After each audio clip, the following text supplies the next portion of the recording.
a dar comienzo a la sesión.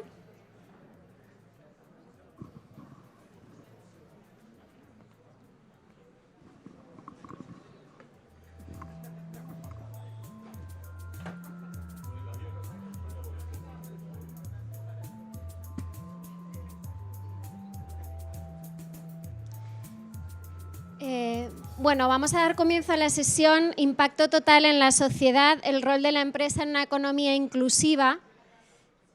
Fue para nosotros bueno, una grata sorpresa encontrar en nuestro socio, Boston Consulting Group, una herramienta tan potente como la que Ramón nos va a plantear hoy, que es una visión estratégica del rol de la empresa. Es importante que lo diga Boston Consulting Group, ¿no? Una empresa líder en diseño de estrategia de las principales corporaciones en el mundo. Y tenemos la suerte de contar con nosotros hoy con Ramón Baeza. Él es Senior Partner y Managing Director de Boston Consulting Group en Madrid. Tiene una experiencia de 26 años en consultoría estratégica y en proyectos de transformación. Es responsable de iniciativa de transformación en la región de Europa Occidental, responsable global del clúster de innovación en Boston Consulting Group y responsable del área de estrategia en Europa del Este, Sudamérica y África. Nada más y nada menos. Tenemos con nosotros a Ramón.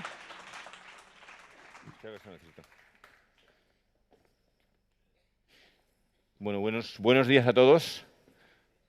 Muchísimas gracias por la invitación por parte del Observatorio, de Codespa, de la Fundación Telefónica. Y para mí es un grato placer estar con vosotros aquí, contándoos el concepto de impacto total para la sociedad, o Total Societal Impact, y no lo he traducido, porque creo que es un concepto que influye precisamente en lo que es la estrategia y lo que se debe medir cada vez más. Yo tengo por costumbre regalar a mis clientes en Navidades un libro, porque pienso que, bueno, como BCG, que lo que aportamos es conocimiento. El mejor regalo que puedo hacer a mis clientes es un libro que considero que les aporta desde el punto de vista de conocimiento y de qué es lo que tienen que traer a sus empresas. Pues bien, estas Navidades, cuando tenía que decidir cuál era el libro que les regalaba a mis clientes, opté por este. Opté por el concepto de Total Societal Impact. Porque creía que además que era un buen concepto para Navidad. Es decir, que precisamente los directivos de las mayores empresas en España fueran conscientes de lo importante que es el impacto total para la sociedad que tiene verdaderamente su actividad. Y estoy convencido de ello, y muchas veces creo que lo que hace el reporte de Total Societal Impact es precisamente medir cuáles las ventajas que representa para una empresa ver cuál es su impacto total para la sociedad. Y no fijarse únicamente en lo que es el retorno total para el accionista o datos meramente financieros. Y lo que hemos hecho con nuestro informe es precisamente cuantificarlo. ¿Cuál es el impacto positivo que tiene tanto en márgenes como en lo que es la valoración de la empresa, la acción social que las empresas realizan? Y para nosotros es muy importante, porque también como empresa que somos, y aparte somos un partnership, el contribuir y devolver a la sociedad una parte relevante de aquello que obtenemos es uno de los objetivos que tenemos. De hecho, yo diría que de las iniciativas más importantes que abordamos como empresa el año pasado fue definir cuál era nuestro propósito, lo que nosotros llamamos el purpose. Y ahí es donde quiero llegar y donde quiero concluir. Creo que toda empresa, además de lo que son los resultados financieros, debe, como todos y cada uno de nosotros, plantearse cuál es su propósito. ¿Cuál es el legado que va a dejar la sociedad? Y tratar de cómo medirlo. En nuestro caso, el propósito que definimos es verdaderamente apoyar a todos aquellos que quieren hacer avanzar el mundo. Tanto los profesionales que trabajan como nosotros, como nuestros clientes. Cómo realmente podemos apoyar a todas aquellas entidades y personas que quieren avanzar el mundo. Pero voy a entrar en materia. ¿Por qué el Total Society Impact? En primer lugar, porque si vemos los objetivos que ha definido para el desarrollo sostenible Naciones Unidas y los leemos, son absolutamente ambiciosos. Muchos de ellos yo pienso que la ventaja es que cuando se mide, y hemos hablado antes, se habla antes de la eliminación de la pobreza, se ha avanzado. Porque si hay otro convencimiento que nosotros tenemos, es que todo aquello que se mide se hace. Y lo que no se mide, no se hace. Y realmente cuando vemos los objetivos, los 17 objetivos, como el fin de la pobreza, el hambre cero, que se ha impuesto en Naciones Unidas, lo que nosotros estamos convencidos es que no pueden hacerlo únicamente los poderes públicos. Los poderes públicos no van a tener la capacidad de abordar todos los objetivos. Y por lo tanto, la iniciativa privada, con la importancia que tiene, va a ser fundamental para alcanzar los objetivos de desarrollo sostenible que se ha impuesto, que nos hemos impuesto todos a través de lo que es el foro en el cual se encuentran todos los países de la Tierra, como es Naciones Unidas. Bien, en primer lugar, ¿qué es Total Society Impact? Y es medir precisamente que cada empresa tiene un impacto. Y tiene un impacto económico, social, medioambiental, tanto positivo como negativo. Y esto hay que medirlo. Y no vale únicamente con medirlo, sino que la estrategia de la empresa, el diseño de la estrategia, tiene que estar imbuido. Las empresas tienen que tener en cuenta cuál es el Total Society Impact para definir sus objetivos estratégicos y sus planes estratégicos. Y esto es lo que estamos impulsando que hagan muchos de nuestros clientes. Y a veces hay que tener cuidado, porque podemos entrar en lo que es la miopía. Y la miopía de decir, bueno, quizá para mi empresa no es tan importante. O quizá en un país como España no es tan relevante. ¿Pero por qué califico esto de miopía? Porque también si vemos las megatendencias que va a haber a nivel mundial, uno de los temas que quizá en un país en el que hemos visto un paro juvenil tan amplio no valoramos, es que uno de los recursos escasos que se ven en las megatendencias a nivel mundial es claramente la falta de talento, la guerra por el talento. Todas las empresas van a estar compitiendo por talento. Y cuando vemos qué es lo que piden las nuevas generaciones y las personas con más talento que hoy se incorporan a las empresas, es precisamente que su empresa tenga un propósito. Que no únicamente se dedique a ganar dinero, sino que tenga una contribución positiva a la sociedad. Y esto hay que medirlo. Por lo tanto, nosotros lo que vemos es que para medir el Total Society Impact hay que ver realmente los diferentes esquemas. ¿Cuál es el beneficio intrínseco de tener un producto o un servicio? ¿Qué prácticas empresariales tengo? ¿Cuál es el impacto medioambiental que deja mi empresa? Incluso, ¿cuál es la creación de empleo y el crecimiento que sostengo? Por lo tanto, el objetivo es cómo esto tiene un impacto en la empresa y qué estrategias voy a hacer para realmente mejorar mi impacto total en la sociedad. Y como os decía, una de las grandes diferencias es que hasta ahora, cuando se hablaba de la responsabilidad social corporativa, y perdone que lo diga en este ambiente, es que muchas empresas en realidad lo estaban utilizando como forma de hacer lobby. En una forma de influir muchas veces en las autoridades, en los reguladores, para sacar también un beneficio económico.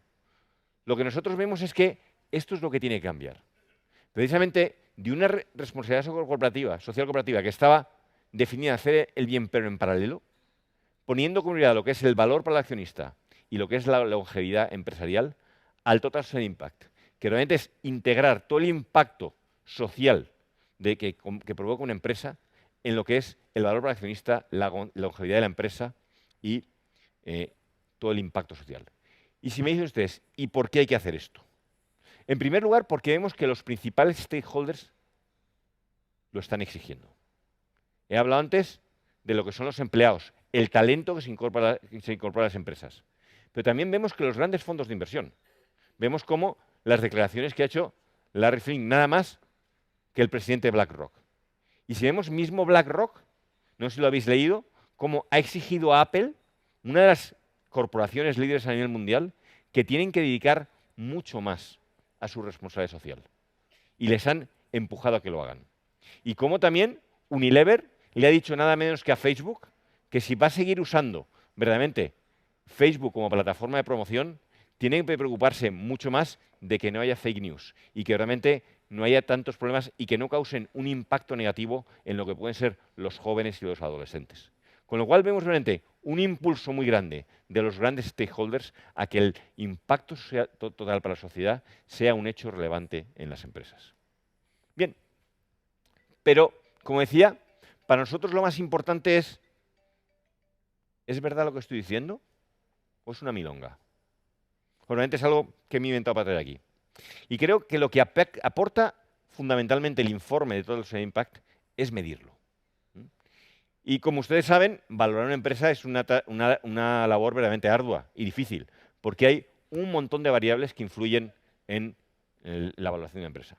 Pues bien, cuando nosotros aplicamos lo que llamamos nuestros Smart Múltiplos, es decir, cuáles son las técnicas de valorar una empresa en función de sus resultados financieros, vemos que realmente lo que se llama el Price over Earnings, en el mundo del petróleo y gas en torno a 19, en las farmacéuticas en torno a 16, en las empresas de consumo en torno a 21 y en la banca en torno a 13.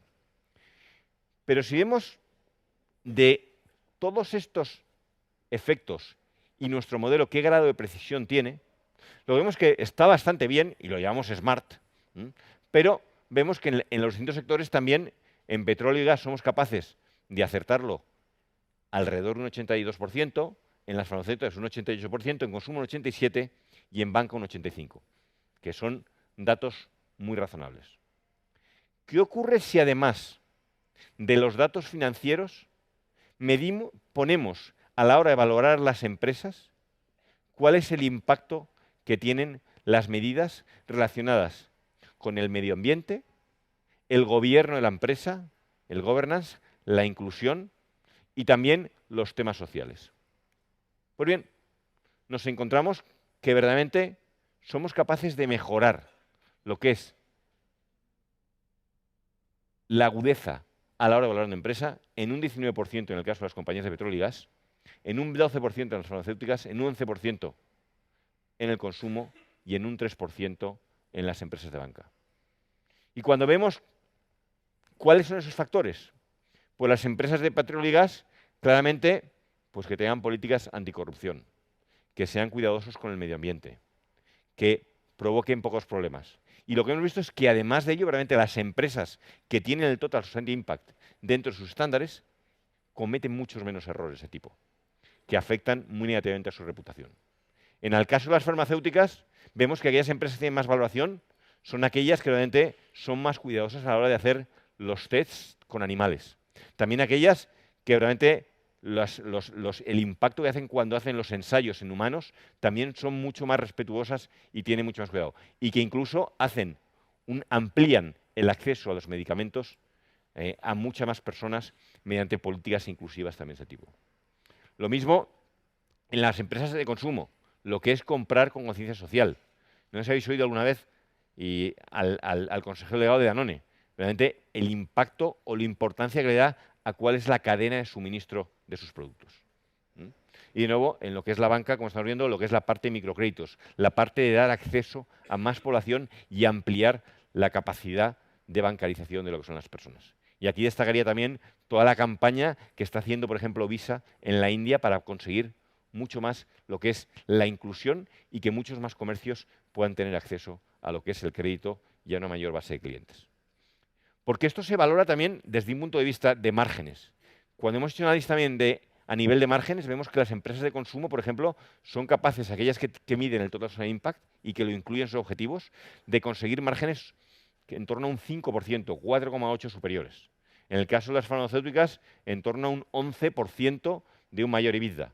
Y de igual forma en las petroleras. Con lo cual, lo que hemos conseguido es medir que las empresas que tienen esa conciencia social y incluyen el impacto en la sociedad en sus estrategias, en sus planes estratégicos, consiguen unas mayores valoraciones y unos mejores resultados. Bien, ¿y cuáles son los factores? Pues hay algunos determinantes, como es el acceso a nuevos mercados, como es el impulso a la innovación. Sus empleados están mucho más comprometidos y traen ideas mucho más innovadoras. Y también la reducción de costes y sobre todo riesgos en las cadenas de suministro. También tiene beneficios estratégicos, como es un fortalecimiento muy importante de la marca. y lo que es apostar en la excelencia en la gestión de precios. Consumidores que están dispuestos a pagar más por los productos. Claramente el talento. Para mí el talento es cuando veo las personas que se quieren incorporar, incluso con nosotros, y en las preguntas que hacen en las entrevistas es, ¿qué más te preocupa? Bueno, ¿qué os preocupáis por la sociedad? ¿Cómo os preocupa la sociedad? Ahora he visto en el aperitivo a una persona que me ha dado recuerdos porque el año pasado estuvo en Meki con una iniciativa que montaron 2 personas de BCG, que se llama Living Meki, que es ir ahí a colaborar y a las niñas y a los niños, que obviamente muchos de ellos son huérfanos, cuando tienen vacaciones, tenerlos incluidos en lo que es un centro. Esto empezó con una iniciativa de personas de BCG y está dentro de BCG. Y ahora es una iniciativa que vuela por sí mismo, lo podéis ver en expansión. Ya no depende de BCG, todavía hay mucha gente de BCG que va, pero es una iniciativa que tiene vida propia, una ONG que se dedica brevemente a ayudar a dar educación en los países. Y yo diría que durante mi época, que ahí no lo soy, como responsable de las oficinas de España y de Portugal y de Angola de BCG, yo diría que era el proyecto del que más orgulloso me sentía de todo lo que habíamos construido. Porque obviamente hemos logrado un propósito, dejar algo en la sociedad. Ahora, cada compañía tiene que mirar, es decir, cuando hablamos de el impacto total en la sociedad, hay que mirar qué es.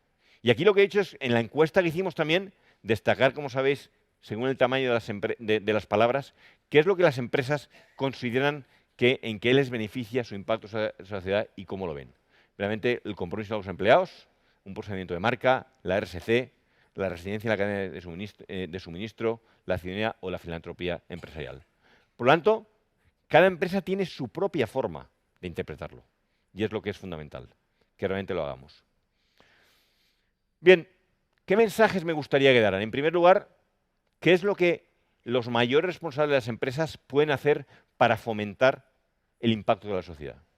En primer lugar, prever y comunicar cuál es el impacto total a la sociedad de lo que es de la empresa a todos sus accionistas.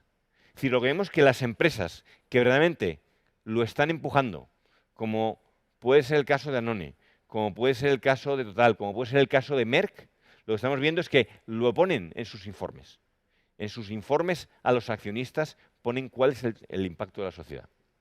Luego, claramente, esforzarse por medirlo. Lo que se mide se hace. Cómo realmente vamos a que la empresa tenga una visión clara de cuáles son los resultados que está obteniendo en Total Social Impact. Y luego, claramente, trasladar todo lo que es el impacto de la sociedad al modelo de negocio.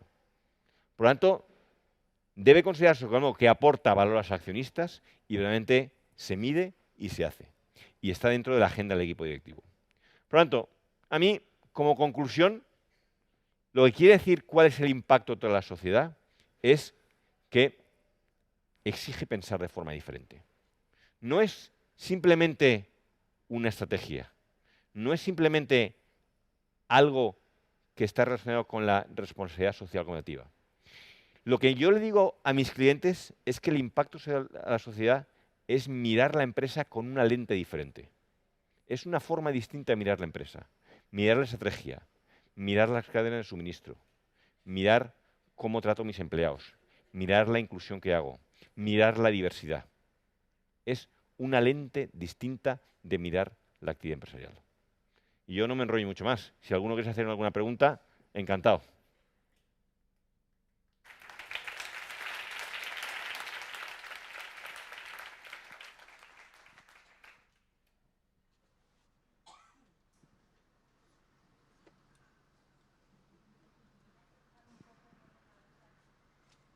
A ver si soy capaz de resolverte.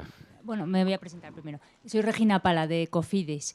Es que me has dejado un poco con la duda de cómo interpretas el impacto social y que cada empresa lo interprete de aquella manera. Me genera una cierta incomodidad. No sabría, como ha sido así de repente, no he llegado a filtrarlo del todo, pero... Bueno, lo que yo diría es que cada empresa puede contribuir a la sociedad de forma distinta y en función de su sector. No es lo mismo una empresa petrolera donde la parte medioambiental pesa mucho más. El que en el mundo petrolero ha habido muchas veces la forma en los países en los que están las cadenas de suministro, había unos niveles de corrupción y de explotación muy alta, y esas tienen que ser las prioridades en las cuales tienen que centrarse verdaderamente sus prioridades. Si cogemos una empresa de bienes de consumo, como decía, verdaderamente, ¿cuál es la cadena de suministro? ¿Estoy siendo responsable en lo que es, qué es lo que pongo dentro de mis productos, cómo me aprovisiono y cómo realmente estoy creando para la sociedad un valor? Es decir, no puedo medirlo de igual forma. En un banco, ¿cómo de inclusivo soy? ¿A quién estoy dando créditos? ¿Cómo estoy llegando a las capas más bajas de la sociedad? ¿Cuál es la política que estoy siguiendo en ese sentido? Una farmacéutica, de nuevo, es que una farmacéutica, es decir, ¿cómo soy responsable a la hora de hacer la investigación y desarrollo? En las pruebas animales, ¿cómo trato a los animales?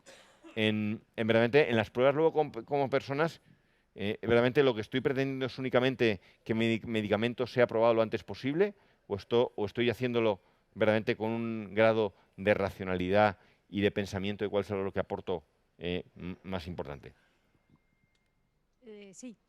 O sea, completamente de acuerdo. Yo a eso le llamo gestión de riesgos. Pero más allá de eso, es que en la transparencia, cuando has formulado la pregunta, una de las cuestiones que surgía era la filantropía. Estaba dentro de Sí. la slide, era un... A esta te refieres. me ha parecido ver... Sí, ahí está. Y claro, para mí filantropía empresarial, si la empresa la percibe como su impacto social y como que es el motor de su impacto social, me genera una cierta distorsión, porque para mí el impacto social es gestión de riesgos, ver cómo impactas y obviamente mitigarlo, ¿no? Y filantropía es otra cosa. Estoy de acuerdo contigo. O sea, no sé si estoy formulando bien el tema, es que ya No, te digo, lo estás formulando estoy aterrizándolo sobre la marcha. Lo estás formulando perfectamente. Lo que yo me refería con esto, y creo que tu pregunta es muy buena, es que no todas las empresas, cuando las empresas te hablan del impacto total en la sociedad, cada uno tiene una forma de iniciarlo. Y esa es parte del problema. El problema es que entonces te pasas en la RSC únicamente y no estás llegando a medirlo. Entonces, hasta el momento en que tú te digas cuál es la métrica en la cual yo voy a centrar cómo estoy impactando en la sociedad, no te lo estás tomando totalmente en serio. Porque yo muchas veces veo temas de desarrollo sostenible, cuando empezaba la presentación. Pues hay muchas veces que lo que estamos viendo, como dices tú, es para gestión de riesgo. O muchas empresas que digo, voy a comprar electricidad libre en emisiones, porque como estoy contaminando por otro lado, todo lo que puedo y más, es la forma de lavar mi imagen. Entonces, creo que el Total Social Impact precisamente se trata de medir todos los aspectos positivos, pero también negativos, que una empresa aporta a la sociedad.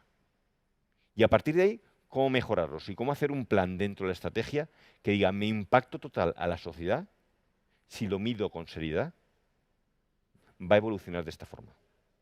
Y de hecho, hay muchos clientes que nos llaman para eso, para decir, ¿cómo podemos poner una objetividad a la hora de medir el impacto total a la sociedad? Porque no basta con aquello que anuncio de que voy a hacer 4 medidas y lo que es para quedar bien. Cuando se trata realmente de mover la aguja y de ser una empresa que incorpora el impacto de la sociedad dentro de sus objetivos, tienes que medir todos los impactos que generas, tanto positivos como negativos, y hacer un balance. No sé si soluciona tu pregunta. Muchas gracias.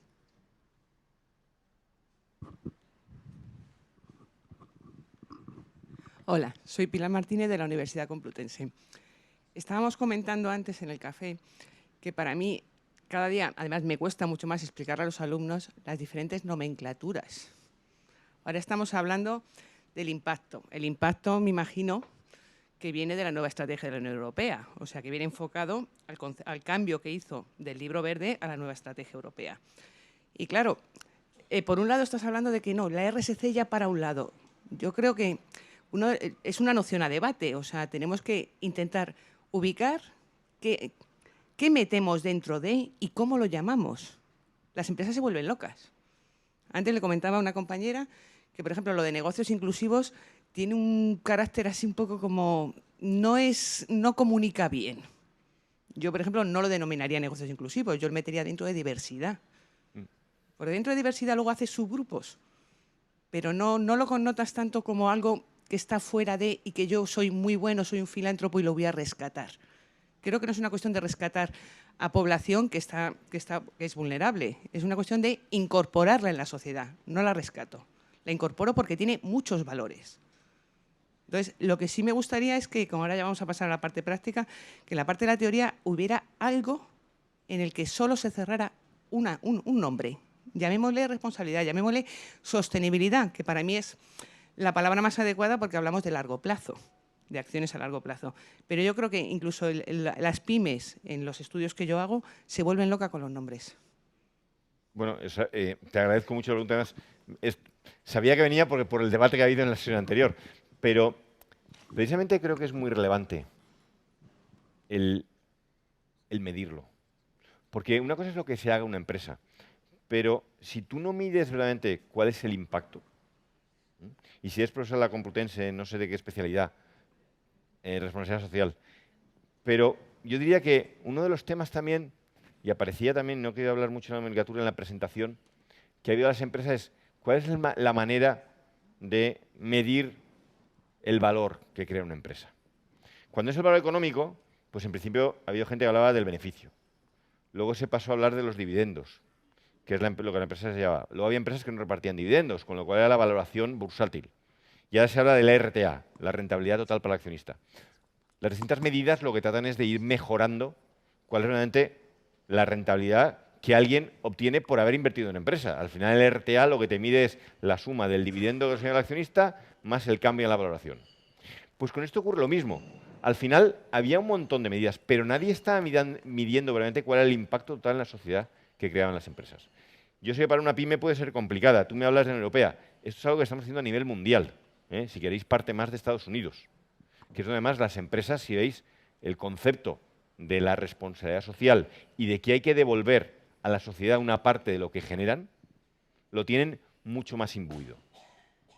Y que incluso cuando vemos incluso el legado que van a dejar a sus hijos algunos de los grandes empresarios, dicen que no les quieren dejar todo. Y vemos, nosotros, una de las fundaciones con las que más colaboramos con la Fundación Melinda and Bill Gates, por la capacidad económica que tienen que hacer cosas, y ellos quieren medirlo. Dice, todo el dinero que yo invierto y en los diferentes proyectos, ¿qué impacto tiene en la sociedad? Entonces, si es capaz de medir qué impacto tiene, ¿cómo lo hemos medido? Pues aquí no hemos ido a los objetivos, pero había verdaderamente unos objetivos que se han definido en Naciones Unidas, y he empezado por ahí. ¿Cuáles son los objetivos que tú decías de desarrollo sostenible? Que como decía al principio, volvemos al punto de partida. Perdón. Pero si somos capaces de medir cuál es el impacto que una empresa tiene en todos y cada uno de los objetivos que nos hemos definido como humanidad a la hora de definir cuál es el desarrollo sostenible y de poner una métrica detrás, habremos avanzado. Yo entiendo que para una pyme sea mucho más complejo, porque evidentemente la complejidad que tiene, pero cuando estás hablando de una gran farmacéutica o de una multinacional a nivel global o de una petrolera que opera en los 5 continentes, es decir, verdaderamente es lo que quieren medir. Y lo que pueden medir además para que sus diferentes unidades, negocios y directivos, medirlos. Porque cuando dices medirlo y poner esto como objetivo estratégico, al final de ello van a determinar también cuál es el bono y cuál es la retribución que van a tener sus directivos. Con lo cual, por eso es fundamental medirlo. ¿Alguna cuestión más? Pues nada, yo os invito a que entréis en la página web nuestra y que leáis el informe de Total Societal Impact, y cualquier duda, encantado de resolverlo. Yo creo que realmente el mundo está avanzando y, como decía al principio, lo que se mide se hace. Y creo que incluir a todo el mundo y sobre todo que las empresas, como he dicho, tengan un propósito, definan cuál es su propósito y su legado que quieren dejar, va mucho más allá de lo que es simplemente generar unos beneficios y generar un valor para el accionista. Muchísimas gracias. Muchísimas gracias. Muchas gracias, Ramón. Bueno, vamos a dar paso a la mesa de casos prácticos, que nos gusta llamar de la teoría a la acción, porque bueno, son los que encarnan verdaderamente todo lo que hemos estado hablando ahora. Adelante, tenemos la suerte de que está con nosotros Javier Sota como moderador de la mesa, es jefe de cooperación sectorial en la Agencia Española de Cooperación. Adelante. Y ya podéis venir todos los panelistas. Isabel. Ahí viene. Sí, yo me imagino que...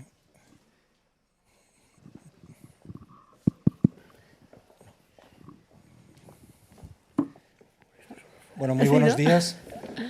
Un placer estar con todos vosotros. Muchísimas gracias a Fundación Codespa y al Observatorio contra la Pobreza por esta invitación.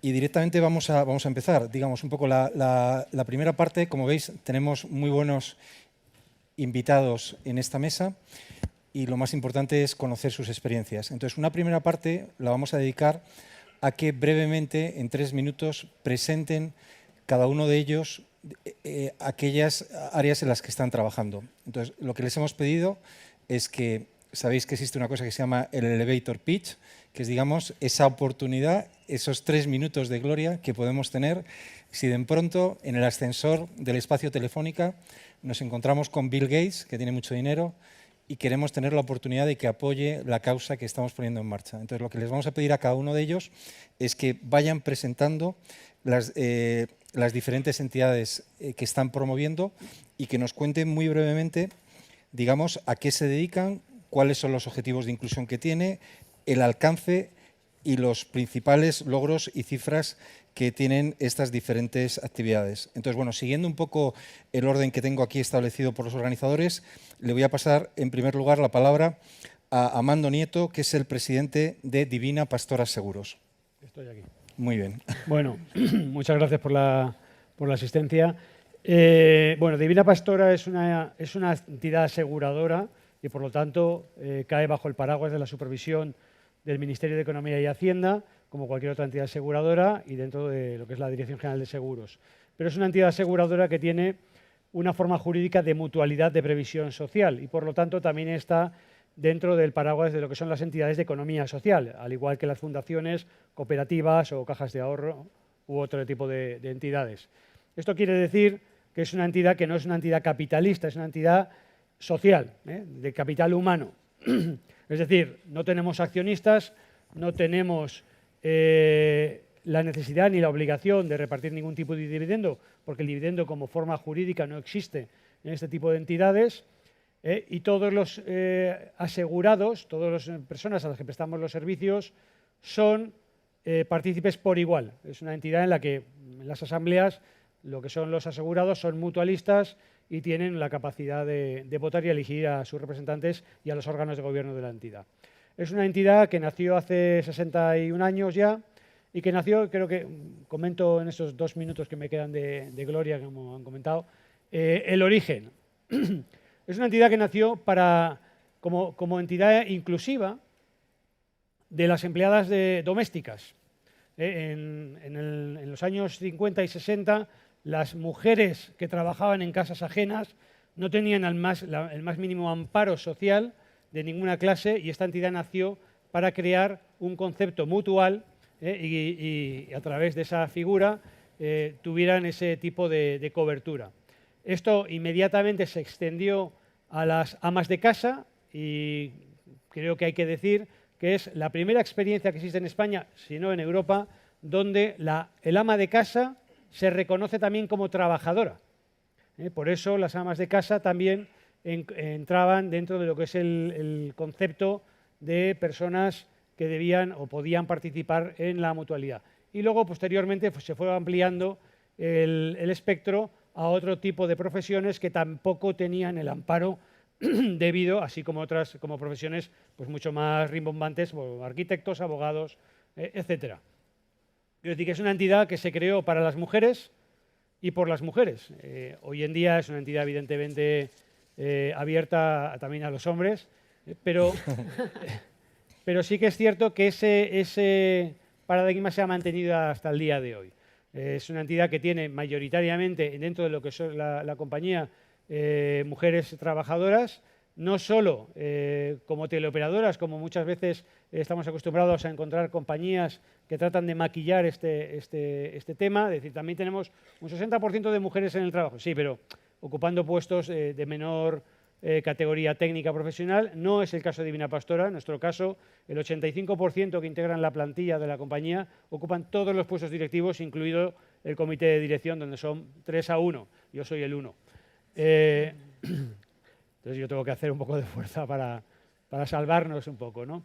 Es una entidad que tiene cerca de 500.000 de asegurados en toda España, que gestiona un patrimonio de 200 millones, de 1.600 millones o 1.700 millones en activos.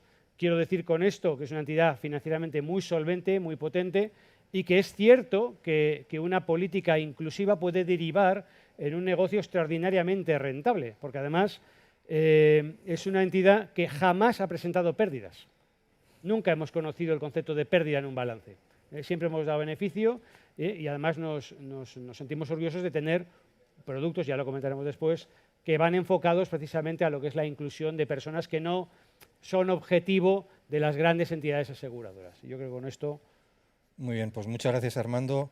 Pasamos ahora la palabra a Giovanni Di Plácido, que es el director de Análisis y Estrategia de la Fundación Microfinanzas BBVA. Bueno, muchas gracias por la invitación. La Fundación Microfinanzas BBVA es creada en el año 2007. El año 2007 es un año muy complicado, comienza la crisis de los mercados y BBVA hace una apuesta y hace un endowment de 200 millones de euros para crear la Fundación Microfinanzas, que es una fundación sin fines de lucro, con el convencimiento de que el canal financiero, todas las investigaciones que se hacían en research en el banco, nos llevaban a la conclusión de que el canal financiero tenía un claro impacto en términos de pobreza, en ayudar a la gente a salir de la pobreza, sobre todo cuando el acceso financiero se hacía en aquellas personas que tenían alguna habilidad o actividad productiva. Entonces, básicamente, la misión que se crea en la fundación es crear una entidad que lo que busca es la inclusión financiera, generar el mayor impacto posible desde el punto de vista social, desde el punto de vista económico, en la gente que va incluyendo en el sistema. Y con estos 200 millones, básicamente se ha creado una red de entidades en América Latina. Estamos en 5 países, con 6 entidades. Y cuando comenzamos de la mano de unos socios locales, pequeñas ONG, que operaban esos mercados, digamos, de la base de la pirámide. Y en el momento 1 teníamos aproximadamente unos 80.000 clientes en total, en toda esa red. En estos 10 años, básicamente hemos atendido a 5 millones de emprendedores. Digamos, el crédito desembolsado en este tiempo básicamente han sido 12.000 millones de dólares. El impacto que hemos generado es básicamente, indirectamente, alrededor de unas 15 millones de personas se han beneficiado de esta acción. Y en la actualidad, básicamente, tenemos una oferta muy completa de productos en cada uno de estos mercados, básicamente productos de crédito, productos de ahorro, productos de seguro, otros productos financieros, hacemos acompañamiento. Tenemos unas 8.000 personas que trabajan en toda esta red, unos 8.000 corresponsales que son propios y compartidos con terceros, y unas 500 oficinas en toda este footprint donde estamos operando. Actualmente tenemos aproximadamente un stock de 2 millones de clientes. Estos tienen casi 1,5 millones tienen productos de ahorro, que es algo muy, muy importante en estos segmentos de inclusión. Tienen seguros, aproximadamente 1.200.000 tienen productos de crédito. Y lo que hemos logrado en este tiempo, cuando tratamos ya que venimos de la sesión de medición de impacto, básicamente nosotros hemos sido muy rigurosos tratando de medir si efectivamente lo que estamos haciendo o el canal financiero que estamos poniendo al servicio de nuestros clientes está generando algún impacto. Y lo que hemos visto en estos 10 años, básicamente es que en promedio el 36, casi 40% de las personas que entran con nosotros a nuestras entidades y están por debajo de la línea de pobreza cuando se incorporan, básicamente al cabo de 2 años salen de estos niveles de pobreza. Y luego si lo vemos en un horizonte mucho más largo, básicamente vemos que al cabo de 4 años más de la mitad han salido de la pobreza. Y luego los que estaban fuera de la pobreza, que son vulnerables, porque básicamente nuestros clientes un 60% son mujeres, digamos, un 15% son adultos mayores, tenemos un 19% que son jóvenes, y casi el 50% tiene apenas educación primaria. Es decir, lo que hemos logrado con ello es que aquellos que salen de la pobreza vayan dejando de ser cada vez más vulnerables, ¿no? Nosotros medimos la vulnerabilidad como 3 veces la línea de pobreza, que es lo que pensamos que en esta región donde nosotros operamos, básicamente cuando hay un shock típico en esa economía, la probabilidad de que tú caigas en pobreza es mayor en la medida que estás por debajo de estas 3 veces la línea de pobreza. Y lo que hemos logrado es que toda la distribución se vaya corriendo hacia este umbral de 3 veces la línea de pobreza. Eso, digamos, a grosso modo, es lo que es la Fundación Fenomenal. Microfinanza Pues BBVA. muchísimas gracias, Giovanni. Continuamos ahora con Julio Eisman, que ha sido durante varios años director y actualmente sigue también muy asociado como asesor a la Fundación Acciona Microenergía. Muchas gracias. Gracias por la oportunidad de estar aquí y poder compartir nuestra experiencia y mis reflexiones particulares también. No tengo que presentar a Acciona, pero sí recordar un poco el compromiso medioambiental que ha tenido la empresa durante los últimos años, hace ya algunos años. De tal forma que lo plasmamos hoy en lo que llamamos el mejor negocio para Acciona es invertir en el planeta. Esto nos ha llevado que el 2017, el año que ha terminado, o que terminó, seamos neutros, el conjunto de las empresas del Grupo Acciona, en la huella de CO2 y ser excedentes en la huella hídrica. De alguna forma producimos más agua disponible y segura que la que estamos consumiendo en nuestros negocios. ¿Y qué es lo que pasa con el aspecto social? Bueno, pues ahí es donde entra la Fundación Acciona Microenergía, que es lo que me voy a centrar en lo que voy a hablar. La Fundación Acciona se creó en el 2010 con la idea de complementar también la actividad social donde están los negocios, en los mercados donde están permanentemente, de tal forma que llegue a facilitar servicios básicos, acceso a servicios básicos a poblaciones de menores ingresos, y siempre que estas poblaciones no tengan disponible una solución convencional, digamos. De tal forma que nos centramos fundamentalmente, históricamente, en el tema de acceso a energía, pero últimamente también acceso a agua, saneamiento, cocinas mejoradas, etc. ¿Qué es lo que pasa en estos sitios? Pues que nos obliga, precisamente porque no hay soluciones convencionales, en estos sitios nos obliga a ingeniárnosla para tener modelos innovadores de provisión de servicios básicos que sean sostenibles y que sean inclusivos, es decir, asequibles a los más desfavorecidos. También lo que hacemos es potenciar el desarrollo local con estas actividades, creando técnicos locales, creando micronegocios de emprendedores locales mediante un esquema de microfranquicias. Y estamos presentes en los Andes peruanos, en la selva amazónica, en el estado de Oaxaca en México, en comarcas indígenas en Panamá y últimamente en campos de refugiados en Etiopía, en 3 campos de refugiados de la región de Sile. Y el que tenga interés también decir que este año 2017, el año pasado, hemos estado reportando por 3er año consecutivo nuestro impacto en función de los Objetivos de Desarrollo Sostenible, muy en línea de lo que estaba comentando antes Ramón Baeza. Nuestra experiencia es que no es necesario centrarse en los 17, hay que ver dónde se tiene más impacto con la actividad de cada uno, y nosotros lo que hemos podido medir es cómo, teniendo acceso a energía, qué impacto tiene en la educación, en la generación de ingresos, en la salud, en temas de desigualdad, etc. Todo eso lo hemos medido por 3er año, como digo, y está en nuestra página web. Bien, muchas gracias, Julio. A continuación le vamos a pasar la palabra a Susana Torrente, que es Head of Business de Specialisterne. Hola, buenos días y gracias. Bien, Specialisterne es una consultora del ámbito de las tecnologías de la información que da formación y empleo a personas que están dentro del colectivo del autismo de alto funcionamiento y síndrome de Asperger. Si bien es cierto que cuando hablamos de autismo de alto funcionamiento y Asperger, son personas que sus capacidades cognitivas no están afectadas, sí que tienen una cierta dificultad en lo que es la interacción social. Y esa dificultad en la interacción social lo que provoca es que muchas veces haya una barrera para conseguir entrar en el mercado laboral. Insisto, no tanto por su capacidad para trabajar, pero sí para poder pasar una entrevista de trabajo, etcétera, ¿no?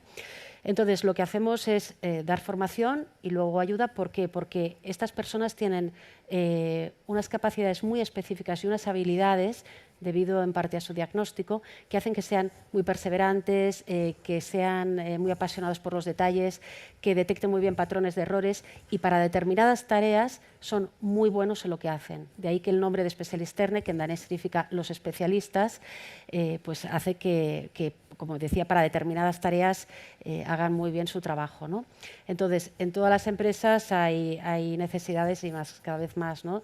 De testeo, de temas de software testing, de gestión documental, y esas tareas muchas veces que son muy tediosas, que nadie quiere hacer, que requieren mucha concentración, que se repiten a lo largo del tiempo y que necesitan que se mantenga mucho el nivel de atención, nuestros consultores son especialmente buenos en hacer estas tareas.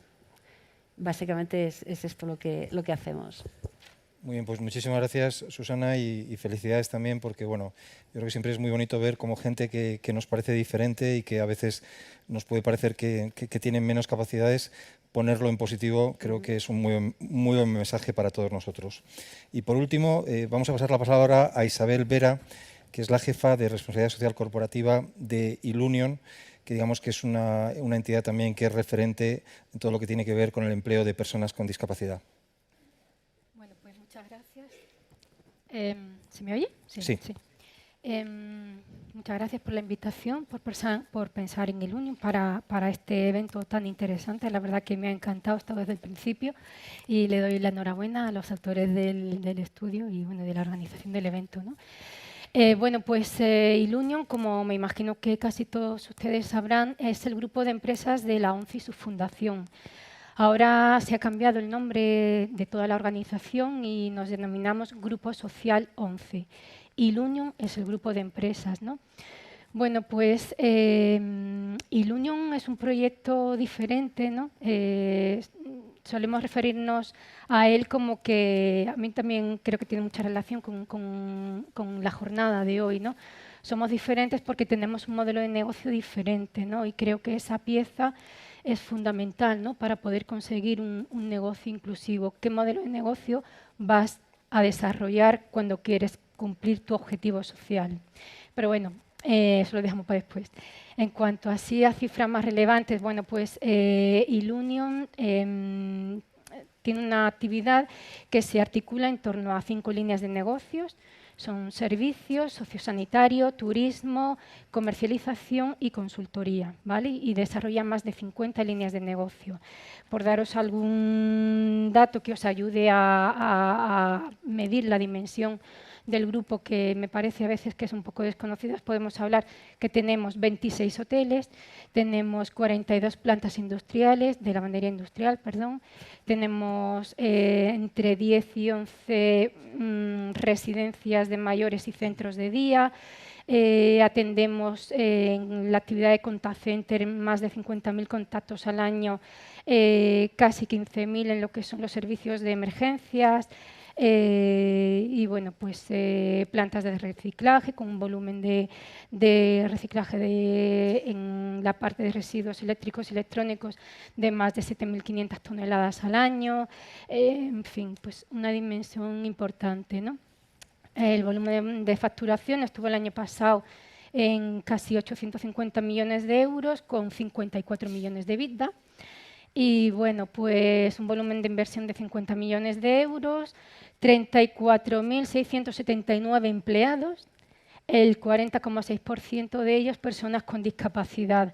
Y de estos, si lo voy a mirar para no confundirme, el 53% son mujeres y el 32% son personas con discapacidad con especiales dificultades de inclusión. Es decir, son personas con discapacidad física y sensorial en más de un 65%, que como sabéis eso ya está entrando en niveles de dependencia elevada, y si no, pues todas las personas con enfermedad mental, discapacidad intelectual y bueno, por encima del 33%, en un grado, digamos, normal, ¿no? Bueno, pues Pues una cosa, o sea, un detalle al que yo le doy especial relevancia cuando me dirijo ya no solo al público externo, sino a nuestros propios empleados o a las personas que se incorporan como nuevas en el grupo, es que tengan claro que nosotros no nos dedicamos ni a tener cada vez más hoteles, ni a tener cada vez más plantas industriales o a dar mejores servicios de automoción, que no lo he mencionado antes. Tenemos más de 1000 personas, ¿no?, trabajando en cadenas de montaje de empresas de automoción, sino que nos dedicamos, y Ilunion se dedica a crear empleo para personas con discapacidad, ¿no? Es nuestra misión, es nuestro objeto social y es nuestro compromiso, ¿no? Entonces, como decía antes el señor de Boston Consulting Group, lo importante es saber cuál es tu propósito, y nosotros hemos hecho de nuestro propósito nuestro objeto social. Y bueno, pues... Fenomenal, pues muchísimas gracias, Isabel. Bueno, como veis, tenemos la suerte de tener 5 muy buenos ejemplos. Después de haber visto una parte teórica, yo creo que ha sido una presentación que nos acerca muy bien lo que están haciendo todas estas entidades. Y en la segunda parte lo que vamos a hacer es un poco profundizar. La palabra clave, el concepto clave es que seguimos teniendo solo 3 minutos y que vamos a hacer un esfuerzo por guardar muy bien los tiempos, y vamos a ir planteando algunas preguntas con la idea de que, si todo va bien, esperamos que al final dejar un espacio de por lo menos 10 minutos para que también podáis plantear vuestras propias preguntas. Bueno, en primer lugar con Armando, ¿no? Como habéis visto, Divina Pastora fue fundado hace 61 años como un negocio inclusivo, puesto que su actividad era la de brindar seguros a trabajadoras del hogar que no tenían contrato ni cobertura de seguro de ningún tipo. Y me gustaría ahora preguntarle, en una de las últimas campañas de comunicación de Divina Pastora Seguros, habláis de la otra economía. Entonces, me gustaría preguntarte si nos puedes resumir en qué consiste este mensaje, qué os ha motivado a su lanzamiento y qué es lo que queréis lograr con esta campaña de comunicación. Bueno, la otra economía es un mensaje de una cadena de mensajes que hemos establecido pues, como estrategia de compañía, ¿no? Ya lo empezamos a hacer hace 3 años con el efecto Pigmalión, que fue bastante espectacular su acogida social, porque nadie hacía algo así.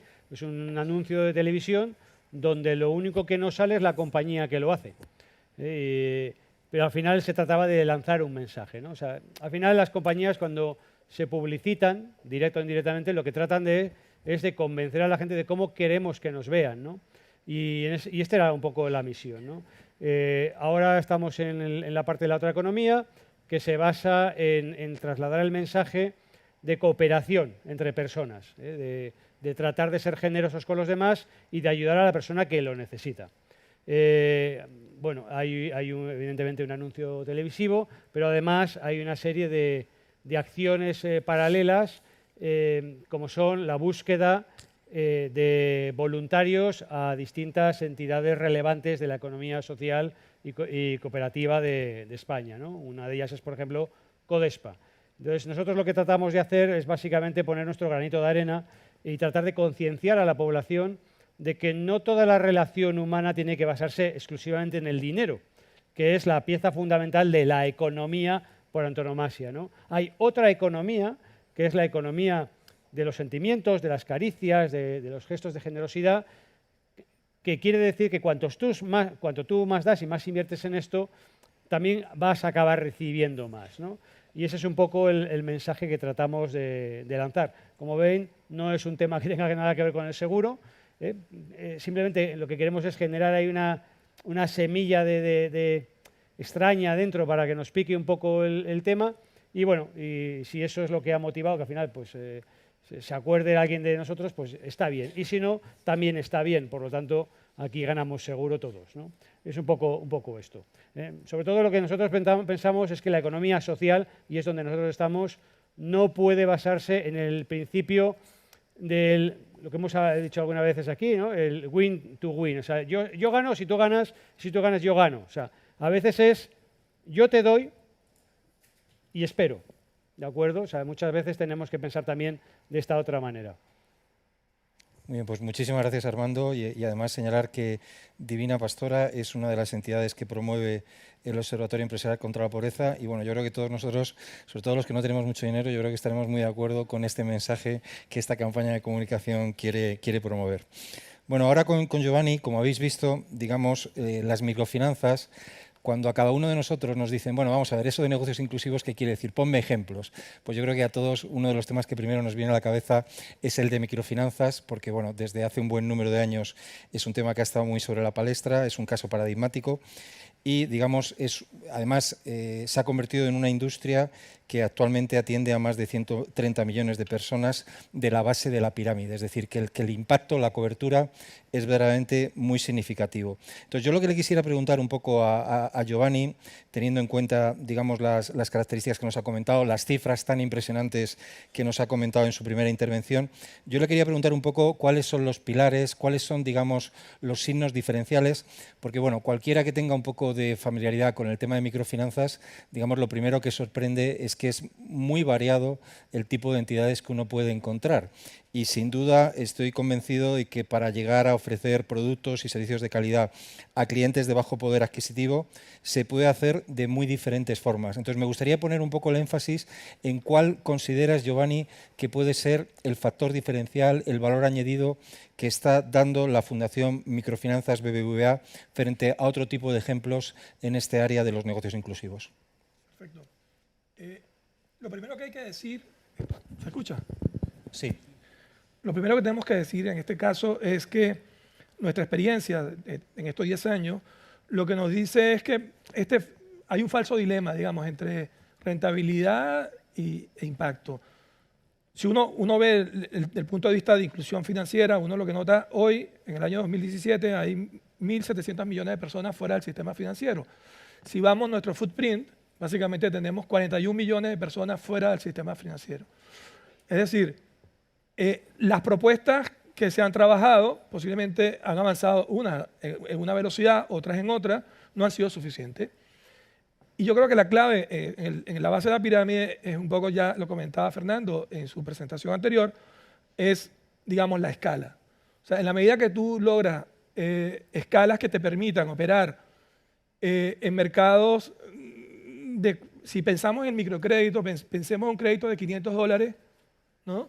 Y los costos asociados a gestionar desde el punto de vista de riesgo, desde el punto de vista operativo, desde el punto de vista del delivery, un crédito de $500. O sea, las ganancias de eficiencia que tienes que hacer en ese segmento son tan importantes para permitir que tú hagas un delivery razonablemente razonable que te permita lo que es la clave de los negocios, la base de la pirámide, que yo creo que más allá de la rentabilidad que está en discusión, yo hablaría más de sostenibilidad, lo que permitiría que sea un mercado que sea atendido a lo largo del tiempo y que no sean propuestas, digamos, que pueden ser asistencialistas, que operan en el corto plazo y luego desaparecen.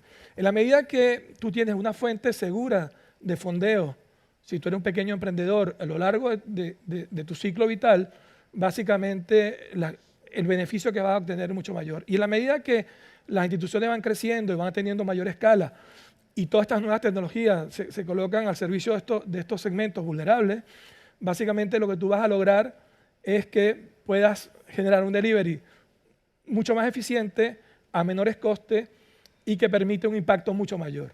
Yo lo vería en esa vertiente. Cuando tú hablas de microfinanzas tienes una playa de opciones. Tienes desde bancas comunales, sistemas grupales, que tienen ganancias de eficiencia a la hora de administrar los recursos. Lo atractivo de nuestro modelo es que es un modelo individual. Básicamente somos la red individual más grande de América Latina. Nuestros 2 millones de clientes son en casi su totalidad créditos individuales, a excepción de Chile, tenemos una pequeña operación de créditos grupales, pero en todo caso lo que te demuestra es que desde el punto de vista de un crédito individual, los impactos que genera inclusive son mayores que cuando lo comparamos con crédito grupal. Y la clave está en poner la tecnología y lograr las eficiencias que te da la escala y que te permite lograr un mayor alcance para que tú llegues más abajo de la base de la pirámide, ¿no? Perfecto, pues muchísimas gracias, Giovanni. Como habéis visto, las palabras clave son escala y sostenibilidad. Y bueno, yo creo que ahí, en estos 10 años de vida, pues Fundación Microfinanzas BBVA está haciendo también un trabajo muy destacado. Bueno, a continuación, Julio Eisman es una persona con la que desde la cooperación española hemos tenido mucho trato, es uno de los ejemplos más consolidados de negocios inclusivos en España. Hemos trabajado conjuntamente varias veces a través de diferentes instrumentos. Esta mañana ha estado a primera hora mi jefe, Borja Rengifo, y os ha hablado un poco de la convocatoria de acciones de innovaciones, de las alianzas público-privadas para el desarrollo, y la verdad es que tenemos ahí una muy buena colaboración. Hace poco también estuvimos en la cumbre del clima en Bonn y presentábamos también internacionalmente toda la experiencia de acción a microenergía. Entonces, en el caso de Julio, digamos que es una persona veterana en este ámbito, me gustaría también un poco preguntarle, de alguna forma, ¿dónde identificas tú que podría haber mayor oportunidad para que las empresas españolas generen un mayor impacto social con modelos de negocio inclusivo? ¿Y de qué forma se puede provocar un avance? Es decir, de alguna forma, Julio, te pediríamos un poco esa labor un poco de prospectiva. Tú tienes estás metido, digamos, en diferentes iniciativas en la Mesa de la Energía con otras entidades de este área. Consideramos que el ámbito de la energía, y especialmente desde el momento en que los Objetivos de Desarrollo Sostenible han recogido claramente esa necesidad de lograr el acceso universal a la energía, que es un tema absolutamente clave, me gustaría un poco preguntarte, basado en tu experiencia, ¿por dónde crees que debemos apuntar para reforzar este campo y que cada vez haya más empresas españolas que estén participando en este tipo de iniciativas? Bueno, nosotros como fundación estamos presentes prácticamente en toda la cadena de valor. O sea, desde las compras involucramos mucho a los usuarios finales desde el principio, no solamente pagar su servicio, que tienen que pagarlo, una cuota que sea asequible para ellos, pero tiene que pagarlo, pero también en la participación de las decisiones, en la organización, cogiendo modelos típicos de los que ellos ya tienen, de cómo participar. Y todo eso, además, un modelo que también involucramos de alguna forma a las administraciones públicas. O sea, las administraciones públicas, sobre todo después de firmar el compromiso de la Agenda 2030, están obligados, y el objetivo 7 es acceso a energía limpia. Y les queremos hacer partícipes de esa obligación. Y yo creo que eso es costoso, lleva tiempo, pero al final es muy satisfactorio. De tal forma que, por ejemplo, cito el caso de Perú, donde yo creo que han sido pioneros en definir una tarifa para sistemas fotovoltaicos aislados, y eso lo han hecho en sistemas, digamos, de los antiguos, de los más modernos. Han publicado ahora, este mes pasado, también una tarifa para comentarlos. Son sistemas muy compactos que estamos aplicando en la selva, en la Amazonía, y que creemos que de alguna forma va a ser el futuro. Ahí está el organismo regulador, pues ha sido, yo creo que pioneros, no solamente en Latinoamérica, sino posiblemente en el mundo. ¿Por dónde podemos empezar las empresas españolas en general? Yo creo que tenemos una característica que es importante, que es que las empresas españolas tenemos una gran flexibilidad, una capacidad de adaptarnos a situaciones muy diferentes. Yo creo que esto lo tenemos que poner en valor, que hay otras empresas de otros sitios donde son mucho más rígidos. Nosotros adaptamos bien a los clientes, podemos llevar, cuando hablamos de modelo de negocio, a mí me gusta hablar de modelo de provisión de servicio, porque a veces las palabras nos llevan donde no queremos.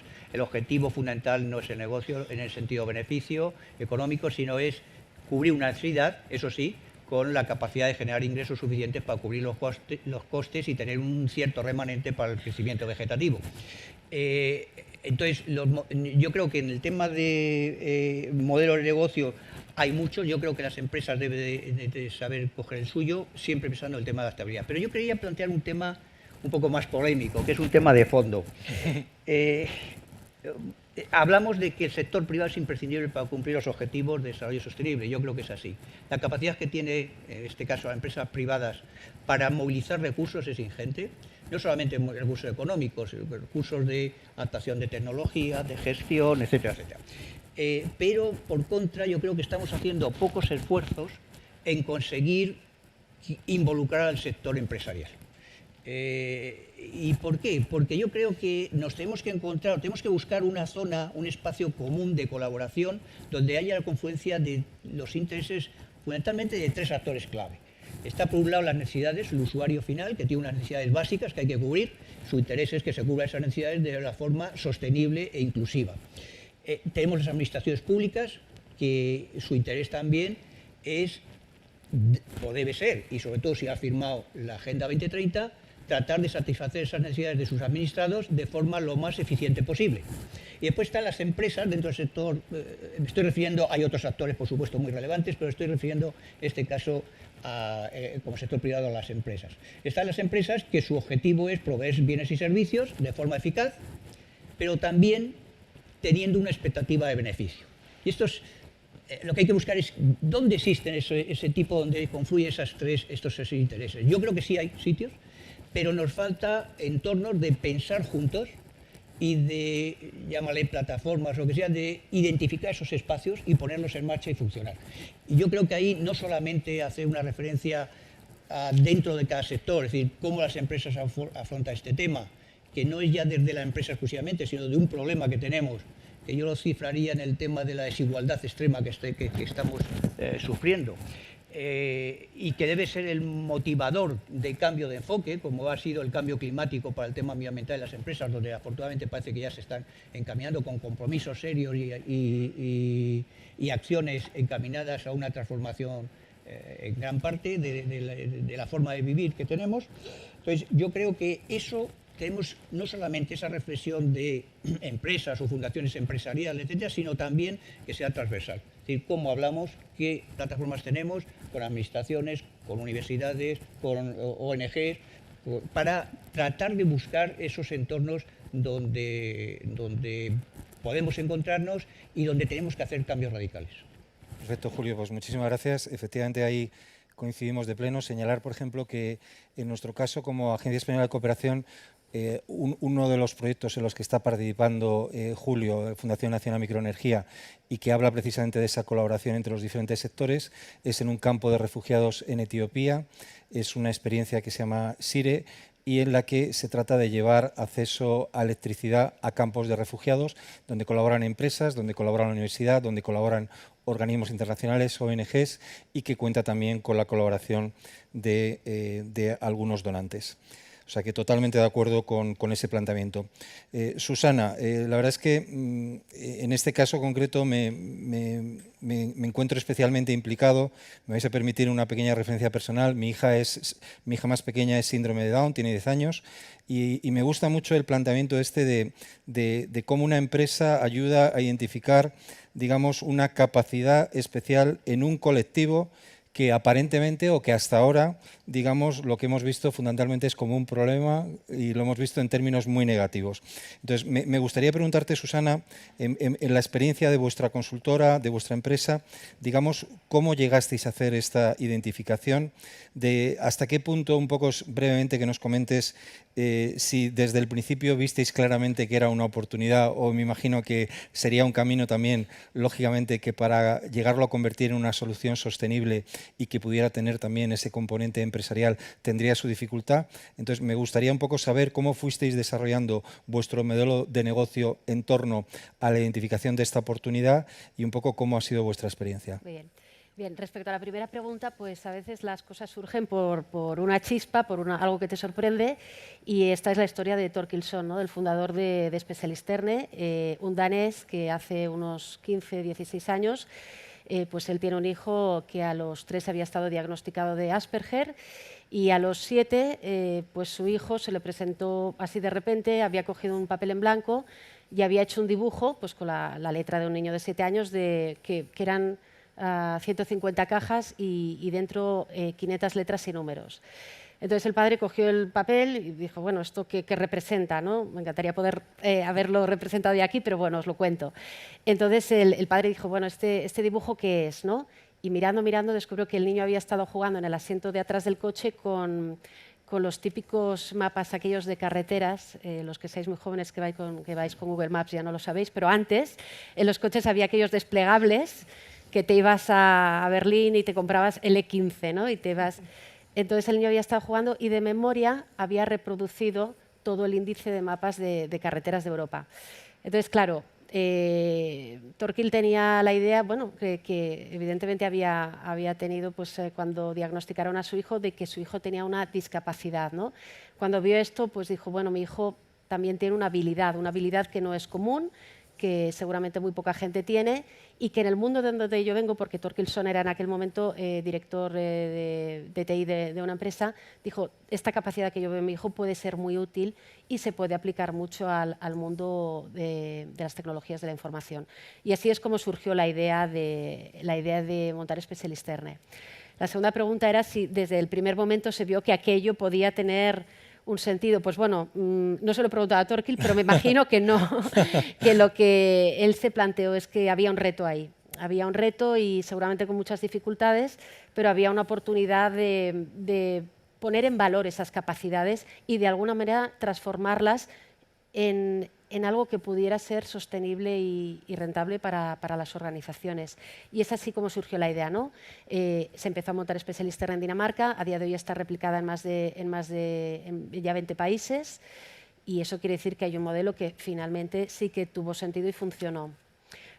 ¿Qué hay detrás de todo esto? ¿Cómo se articula esto? Pues evidentemente el Specialisterne que se iniciaría hace 15, 16 años pues, ha sufrido evidentemente una evolución que se pone de manifiesto porque cada vez se van abriendo más países y siguiendo un modelo muy estructurado, ¿no? Detrás de toda esta organización evidentemente hay una formación, se forman mucho a estos consultores no solamente en aspectos de tecnologías, aspectos técnicos para que luego puedan desarrollar estas habilidades en las empresas, sino también en aspectos sociolaborales. Al final, como decíamos antes, tenemos una barrera en esa parte más de interacción social. Bueno, pues esto también se trabaja antes de que se incorporen en el mercado laboral para que esa inserción sea mucho más fluida, más cómoda y luego al final pues, se convierta en un proyecto sostenible, ¿no? Para que tenga sentido y funcione, creo que hay 3 aspectos que son muy básicos, ¿no? Primero, evidentemente, las ganas de trabajar de un consultor, pero aquí yo creo que esto es básico para cualquiera que tenga ganas de trabajar, sea curioso y tenga ganas de hacer cosas. Seguramente, aunque tenga una serie de dificultades, va a conseguir porque va a invertir tiempo en tomarse ese trabajo como un reto, ¿no? Luego, pues evidentemente, todo el montaje que hay alrededor de Specialisterne de expertos en inserción sociolaboral, psicólogos clínicos, etcétera, que hacen que ese camino que tenga en su carrera profesional esa persona vaya mucho más acompañado, ¿de acuerdo? Y finalmente, pues las empresas. Las empresas al final están buscando talento. Aquí hay un talento que es diferente, por decirlo de alguna manera, pero que es requerido por las empresas y simplemente con que las empresas hagan un poco ese cambio de chip de plantearse que podemos ir a modelos no tan tradicionales o a esa búsqueda de talento de una forma tan tradicional, sino que se puede presentar de una forma diferente y que simplemente hay que estar un poco atento y ser un poco sensible a que no todos somos iguales y podemos necesitar que interactúen con nosotros de una forma diferente, pues yo creo que con esos 3 factores hay un éxito bastante asegurado. Muy bien, pues muchísimas gracias, Susana. Y por último, en esta primera ronda de preguntas, Isabel Vera, como habéis visto, bueno, pues pertenece a un grupo empresarial muy importante que tiene una labor muy destacada. Nos ha puesto mucho énfasis en que, más allá de abrir y de cada vez cubrir más hoteles, lo importante es dar servicios para las personas. Entonces, me gustaría un poco ahondar en este planteamiento, ¿no? O sea, ¿cuál es vuestra visión del rol de las empresas para lograr una sociedad más inclusiva? ¿Cómo hacéis esto mismo desde Ilunion? ¿Y cómo ha afectado esto a vuestras decisiones de negocio? Porque, bueno, al final, digamos, no nos podemos engañar, pero como venimos repitiendo todos, digamos, hay que hacer posible combinar rentabilidad y crecimiento de nuestra empresa con toda la preocupación por todo lo que estamos hablando. Isabel. Bueno, una pregunta muy amplia. A ver, un poco remontándome al principio de la creación del grupo de empresas, ¿no? A ver, el grupo se crea por parte de la ONCE, pues allá a finales de los 80, sencillamente porque, bueno, la ONCE, como sabéis, está creada, bueno, por una serie de socios, ¿no? Los afiliados a la ONCE, ¿vale?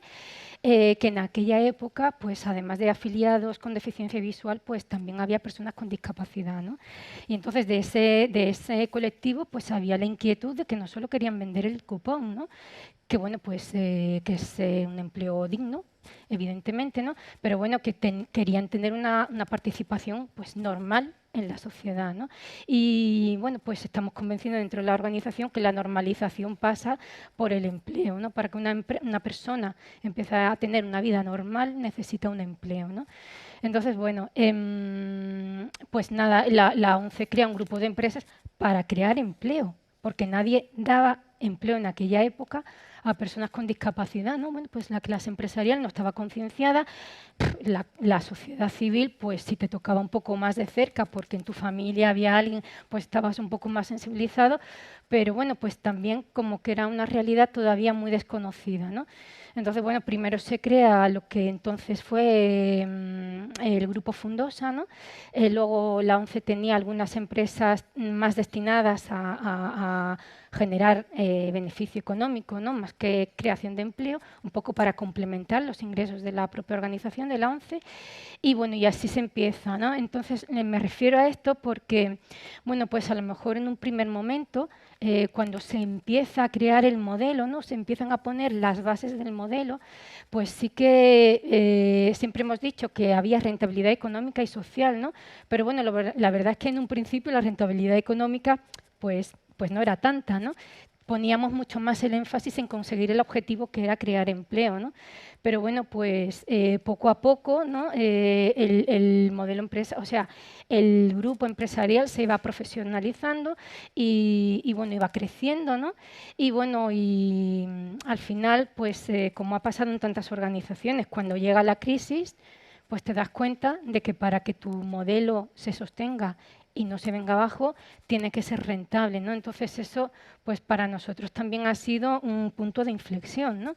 Entonces los dos grupos empresariales se fusionaron para tener uno único y bueno, y ha habido una labor de transformación, bueno, pues enorme, ¿no? Enorme, que ha dado lugar a lo que hace 3 años, pues nació de nuevo como Ilunion, ¿no? Que era ya el nuevo grupo empresarial.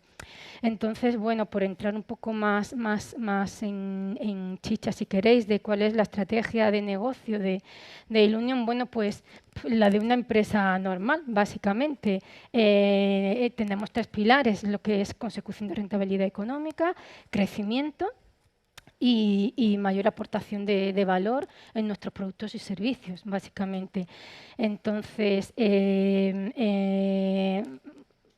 ¿qué nos caracteriza? Pues nos caracteriza, yo creo, que internamente nuestros procesos pues están preparados para que sean desarrollados por personas con discapacidad. O sea, tenemos unos departamentos de recursos humanos, yo creo que deben ser únicos en el planeta, ¿no? Porque, bueno, pues nos enfrentamos cada día a la incorporación de personas que pueden tener cualquier tipo de discapacidad, una discapacidad muy leve o una discapacidad muy severa, ¿no? Porque bueno, pues tenemos cabida para todos y además ahora mismo el objetivo, o sea, tenemos un objetivo adicional o nuevo, ¿no? En la última estrategia se empezó a vislumbrar un poco, se ha consolidado en el nuevo plan estratégico 2018-2020, que prevé la creación de 1.000 nuevos puestos de trabajo cada uno de los 4 años de la estrategia, haciendo un hincapié en la incorporación de cada vez más personas con discapacidad severa y además de colectivos vulnerables diferentes a las personas con discapacidad, ¿no? Entonces, pues por ejemplo, mencionaros que, bueno, no he dicho antes que tenemos en Ilunion 479 centros de trabajo, de los cuales 258 son centros especiales de empleo, que como sabéis, los centros especiales de empleo son figuras de la economía social. Por eso también decimos, bueno, por eso Ilunion forma parte de la economía social, ¿vale? Y la importancia del negocio. Ilunion, de todas maneras, es rentable sin esas subvenciones que proceden de los centros especiales de empleo, ¿no? Pero las necesitamos porque lo que queremos es crear cada vez más empleo. Y un empleo pues muy sensible, porque personas que salen del grupo, por mucho que dentro de la casa se invierta para proporcionarles empleabilidad, ya no para cuando salgan, sino porque les necesitamos los mejor formados, los mejor preparados, ¿no? Internamente, para poder conseguir esos objetivos que nos estamos poniendo, ¿no? De, pues eso, de aportación de valor en nuestros productos, servicios. Para eso necesitamos equipos muy bien preparados, independientemente de que tengan o no una discapacidad, ¿no? Entonces, bueno, pues lo que decía, ¿no? Que sí, que somos economía social, pero que al fin y al cabo, cuando estamos compitiendo, bien en los hoteles, bien en las plantas o en cualquier servicio que ofrecemos a nuestros clientes, tenemos que aportar precio, calidad, servicio, como todas las empresas, ¿no? Quería referirme a un ejemplo particular, ¿no? Que, bueno, pues la verdad es que en un primer momento se tuvo la duda, en el caso de la cadena de hoteles, en un primer momento se tenía la duda de si incorporarlo al resto del grupo empresarial o dejarlos un poco aparte. Y os voy a decir una cosa que a lo mejor parecerá una frivolidad, pero era lo que nos demandaba el equipo de dirección de esa compañía, ¿no? De Ilunion Hotels. Y era que cuando una persona se va, por ejemplo, de vacaciones a un complejo turístico, pues que no le apetece encontrarse con una persona con discapacidad, porque allí va a desconectar y a estar contento y no quiere ver a nadie que le diga, pobrecito, esta persona que me está atendiendo, ¿no? Qué mal rollo me está dando esto, yo no he venido aquí para esto, ¿no? Y bueno, pues la verdad es que las dudas duraron poco y precisamente lo que se decidió fue de que el grupo hotelero, al igual que el resto de las compañías, tenían que incorporar al máximo de personas con discapacidad que les fuera posible, que es el mismo compromiso que tienen el resto de las compañías, ¿no? Y bueno, pues al final, pues Ilunion Hotels hizo lo que ha hecho Ilunion toda su vida, antes Fundosa y siempre, ¿no?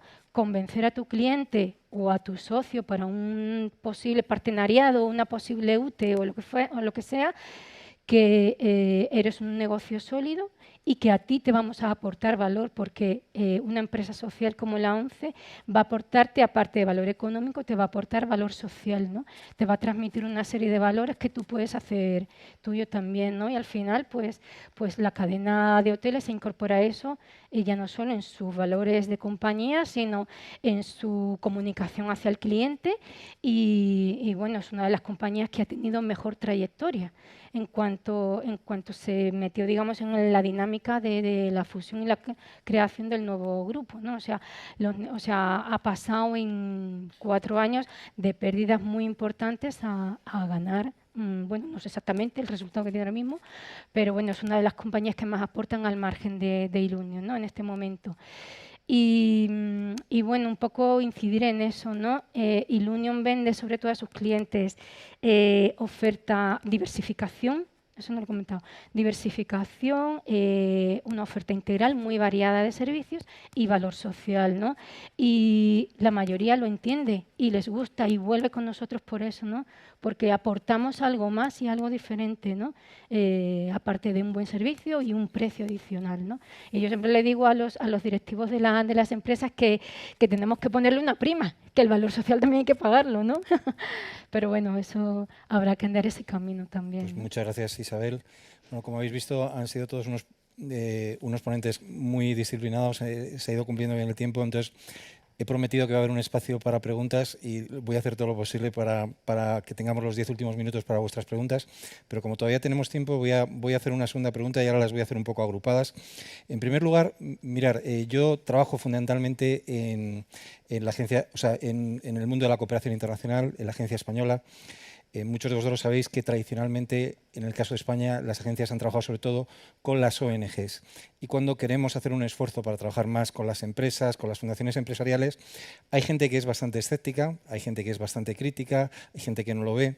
Y entonces yo quisiera preguntar especialmente a Armando y a Giovanni, que son, digamos, dos de las instituciones, en el caso de Fundación BBVA Microfinanzas, a través de su entidad madre, digamos, a través del BBVA, están presentes en este observatorio. Entonces, os querría preguntar, digamos, ¿qué opináis, digamos, sobre los escépticos que afirman que el impacto social o la atención a grupos vulnerables no puede ser compatible con la alta rentabilidad económica? ¿Y de qué forma pensáis vosotros, qué argumentos creéis que nos podéis un poco compartir para que cada vez... O sea, yo lo que observo un poco es que cuando hablamos en el terreno abstracto y decimos hasta qué punto la empresa puede participar en temas sociales, en temas de cooperación, pues hay mucha gente que todavía tiene muchos prejuicios ideológicos y está posicionada en contra. Pero luego, cuando empiezas y hablas de ejemplos concretos, ya es mucho más difícil que la gente diga que está en contra de lo que se está haciendo. Entonces, me gustaría un poco preguntaros también cómo veis la experiencia en ese sentido y cómo vencer ese escepticismo y esa cierta, digamos, barrera, obstáculo social que existe a integrar más la empresa en este tipo de temas, que a veces muchos entienden que es un campo que solo pertenece al Estado y que no tiene por qué ser, digamos, un área de preocupación de las empresas, del sector privado, de las fundaciones empresariales. Armando. Bueno, la verdad es que la pregunta se las trae. Yo les diría, os veis el balance de Divina Pastora y os dais cuenta que eso es falso. O sea, yo creo que ahí uno se tiene que acabar de convencer. Lo que pasa es que estamos mal acostumbrados en el mundo de la empresa para saber qué quiere decir esto de rendimiento o rentabilidad. Yo creo que la rentabilidad es equivalente a esfuerzo. Alguien tiene que hacer el esfuerzo. ¿Quién tiene que hacer el esfuerzo? ¿El cliente o la compañía? Y ahí es donde está la clave. Cuando el cliente no tiene capacidad de hacer el esfuerzo, porque tiene una economía muy estrecha, le toca el papel del esfuerzo a la empresa.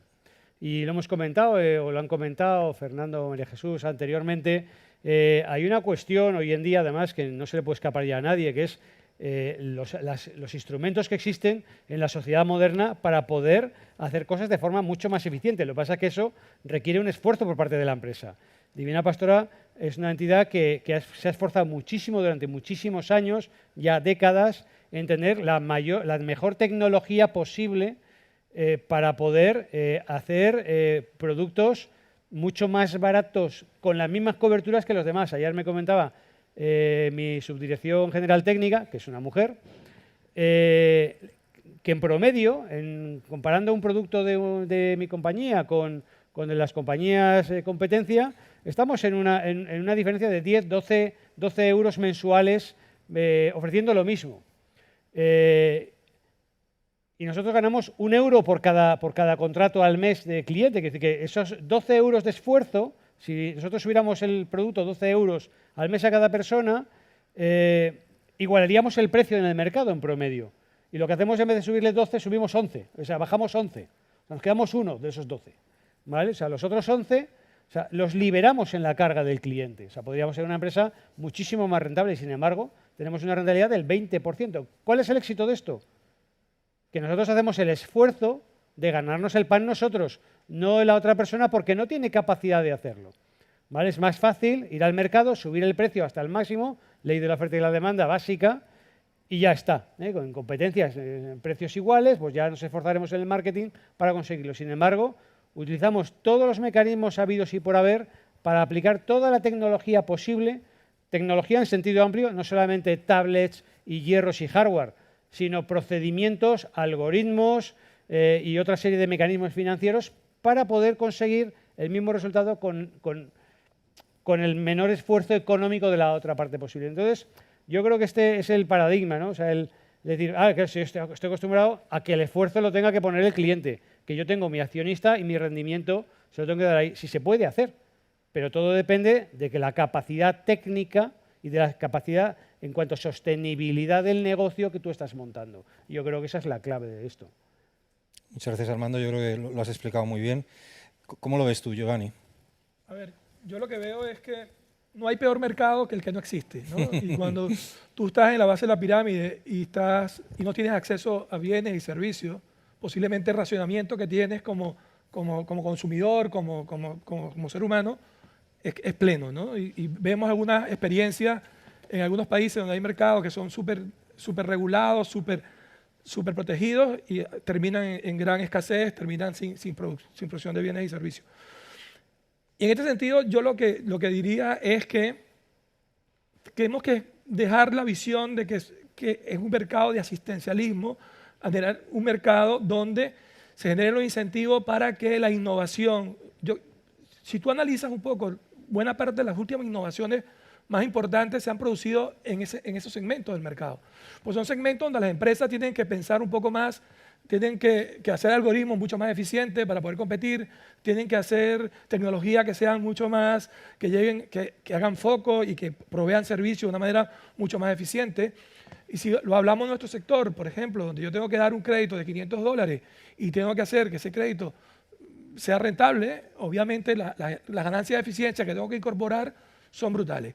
Y si esas ganancias de eficiencia luego se masifican en el resto del sistema financiero, las oportunidades que se generan a la sociedad en su conjunto son realmente importantes, porque generaría una eficiencia total en el mercado en su conjunto. Yo no lo vería como un mercado circunscrito a la base de la pirámide, sino yo lo vería la oportunidad de servirlos bien, a precios razonables y que permitan los incentivos adecuados para que las eficiencias que ahí se generen se masifiquen en el resto de los mercados. Muchas gracias, Giovanni. Bueno, como veis, hay que hacer un esfuerzo. El tema no es sencillo. A Julio, antes nos estaba comentando, estábamos hablando un poco de la importancia de las alianzas, de la importancia de las plataformas, de colaborar con otros actores. Yo creo que esta ha sido también siempre una de las preocupaciones de Codespa, ¿no? De que cuando lleva a cabo conferencias, cuando lleva a cabo actividades, siempre ha estado muy preocupado, digamos, por integrar, por hacer un trabajo conjunto con todos los diferentes actores. Entonces, te quería preguntar, Julio, digamos, ¿qué tipo de acciones, qué tipo de cosas crees tú que hacen falta, digamos, para que, digamos, haya una mayor acción en este trabajo, en este tipo de acciones que estamos comentando, y qué es lo que haría falta por parte de los otros actores, por parte del sector de las ONGs, por parte del mundo académico, de las universidades, para potenciar que estos ejemplos que tenemos hasta ahora, digamos, se reproduzcan y que haya muchos más. Yo creo que va un poco en la línea de lo que he dicho antes. O sea, a mí me parece que ahora mismo no me parece tan interesante tener más ejemplos como dar el paso siguiente, y es involucrar el negocio, el core de las empresas en estos temas. Y ahí tenemos dos vías claramente. Una, que es transformar los negocios convencionales, teniendo en cuenta los pesos y los nuevos retos que nos enfrentamos al futuro. Ahí la pregunta de lo que ha dicho antes Giovanni es: ¿por qué yo, empresa que tengo mi negocio convencional, tengo que traer recursos productivos para analizar o ver o explorar una nueva área cuando bueno, pues estoy muy cómodo y puedo seguir funcionando, tengo procedimientos muy probados, muy ejercitados, y por lo tanto, ¿para qué me complico la vida? Me meto en un mercado que desconozco, que no sé cómo es, que no sé cuáles son sus riesgos, y cuando nosotros ponemos paneles solares en las casas, ¿cuántos nos van a robar? ¿Y cuántos van a dejar de pagar? ¿Y cuántos?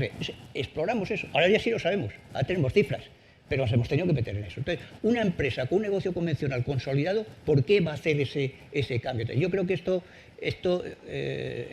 sí que es bueno, y sobre todo, viéndolo en conjunto, que existan esas mesas y esas plataformas entre... O sea, esto no lo resuelve solamente la empresa ni solamente la administración. Esto hay que resolverlo juntos. Esta piedra no la movemos si no es todos juntos con el mismo esfuerzo. Y el primer paso es ponernos de acuerdo y saber y ver cuáles son los intereses de cada uno y ver realmente dónde existen. Y ahí yo creo que hoy en día lo que necesitamos es plataformas muy consolidadas de intercambio, pero de no hablar de lo bien que lo hacemos cada uno, sino cómo podemos modificar el tema para que el tema de la desigualdad que estamos sufriendo en el mundo, ponerle coto y decir, oye, que esto nos lleva a una situación insostenible, ¿no? Igual que el cambio climático nos lleva a una situación insostenible desde el punto de vista medioambiental, el tema de la desigualdad nos va a llevar a una situación absolutamente insostenible desde el punto de vista social. Entonces, es importante esa puesta en común, y eso yo creo que está reconocido por todos, que lo necesitamos. O sea, lo ves en la Unión Europea, lo ves en Naciones Unidas, lo ves en la cooperación española, que tiene esa sensibilidad. Y bueno, pues yo creo que ahora hay que ponernos a trabajar, hay que remangarse y decir, oye, vamos a saltar. ¿Y por qué? Porque hay reticencias, hay faltas de confianza, todo eso hay que desmontarlo.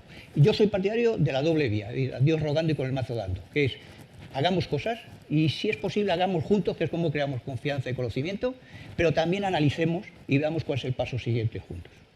Muchas gracias. Bueno, espero que me ayudéis a cumplir con ese propósito de dejar 10 minutos para preguntas, pero vamos, una última cuestión para Susana y para Isabel. Digamos, en el caso de Susana se mueve en el mundo de la consultoría, en el caso de Isabel pues también estáis en muy diferentes. Os quería decir muy brevemente si de alguna forma identificáis dónde creéis que puede haber mayor oportunidades para que empresas españolas, para que otras empresas españolas generen un mayor impacto social con modelos de negocio inclusivos. O sea, ¿cómo vosotros visualizáis? Hemos visto ejemplos en ámbitos muy diferentes, en seguros, en microfinanzas, en todo el tema de acceso a servicios básicos. ¿Dónde vosotros intuís que pueda haber, digamos, margen, capacidad de que se incorporen otras empresas a poner en marcha modelos de negocios inclusivos? Y, de alguna forma, yo creo que cualquiera de nosotros que lleve viendo este tema durante los últimos 10 o 15 años, hemos visto que esto ha ido evolucionando y bueno, ha habido una crisis, pero las empresas han tenido que adaptar. Entonces, ¿qué pensáis vosotros que puede ser importante a la hora de provocar un avance en esta dirección que vosotros ya habéis emprendido? ¿Cómo lo ves tú, Susana? A ver, yo creo que, como dices, hay una evolución y esa evolución yo creo que se debe porque tenemos que dejar de ver esa inclusión como que, creo que ha salido antes en la conversación, como que es algo que tenemos que ir a rescatar y traer hacia nosotros, ¿no? Hay colectivos con vulnerabilidad en muchos ámbitos, ¿no? Y creo que nos tenemos que dejar de fijar en esa vulnerabilidad y empezar a fijarnos en esas capacidades o en esas habilidades. Y simplemente pensar cómo esas habilidades las podemos incorporar en nuestros negocios. Porque seguro que hay capacidades diferentes en ámbitos diferentes que pueden hacer muy buenos trabajos en nuestras organizaciones. Entonces, empresas, en este caso como Specialisterre, lo que está haciendo es detectar o hacer un matching, ¿no?, entre qué está pidiendo el mercado y qué tengo yo en este sector en concreto de las personas con Asperger. Y puede haber otros muchos sectores, ¿no? Para mí, la situación ideal es que con todo este camino que se está haciendo, al final, empresas como la nuestra ya no tengan sentido, porque el mercado ya estará maduro para decir, oye, es que yo al final lo que busco es un buen técnico en esto, o un buen matemático, o un buen, no sé, ebanista, o lo que sea. Y hay sectores que por X razones no están teniendo una oportunidad de acceder a ese mercado. Y ya llegará un momento que, pues eso, el mercado será maduro y dirá, bueno, yo no me fijo tanto en si eres vulnerable o no, o tal, o discapacitado y esto, sino que me fijaré en tus habilidades, ¿no? Entonces creo que el camino por recorrer está ahí. Va por ahí. Muchas gracias, Susana. Isabel, ¿cómo lo ves tú? Pues a ver,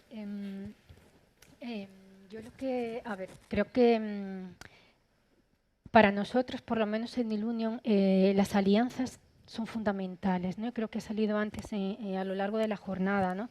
Necesitamos alianzas, por supuesto, con el sector público, ¿no?, que impulse, ampare, que dé garantías, que cubra riesgos, etcétera, y también con nuestros propios clientes y proveedores, ¿no? Para mí el detonante viene de la mano del cliente y viene de la mano del accionista, evidentemente. No vamos a hacer un negocio aparte inclusivo del negocio convencional. O sí, que es lo que tenemos ahora, ¿no? Casi todos los que existen o bien proceden del emprendimiento o bien son pues la fundación de tal o la startup de no sé qué. Entonces, yo lo veo un poco también como lo que pasa en el ámbito de la accesibilidad. O sea, cuando tú vas a ofrecer un producto, un servicio a tu público, a tu cliente, tienes que considerar en origen si ese producto o servicio va a ser inclusivo, ¿no? Si no va a llegar a todo el mundo, pues tienes dos opciones. O modificar las características de lo que estás poniendo en el mercado para que sí sea inclusivo o no. Entonces, bueno, pues es una situación reto, complicada, ¿no? Como decía el señor Eisman, yo pienso que bueno, que sí, que entre todos hay que poner soluciones, hay que ponerse a pensar, pero bueno, verdaderamente el producto, el servicio inclusivo tiene que concebirse en origen y probablemente necesite un modelo de negocio específico en origen, si no es diferenciado del tradicional, que el tradicional cambie. Es el modelo tradicional que tiene que cambiar, ¿no? Fenomenal. Bueno, pues oye, ya abrimos le robamos a José Ignacio unos breves minutos, pero dejamos 10 minutos, ¿no? A ver, por aquí, Fernando pide la palabra.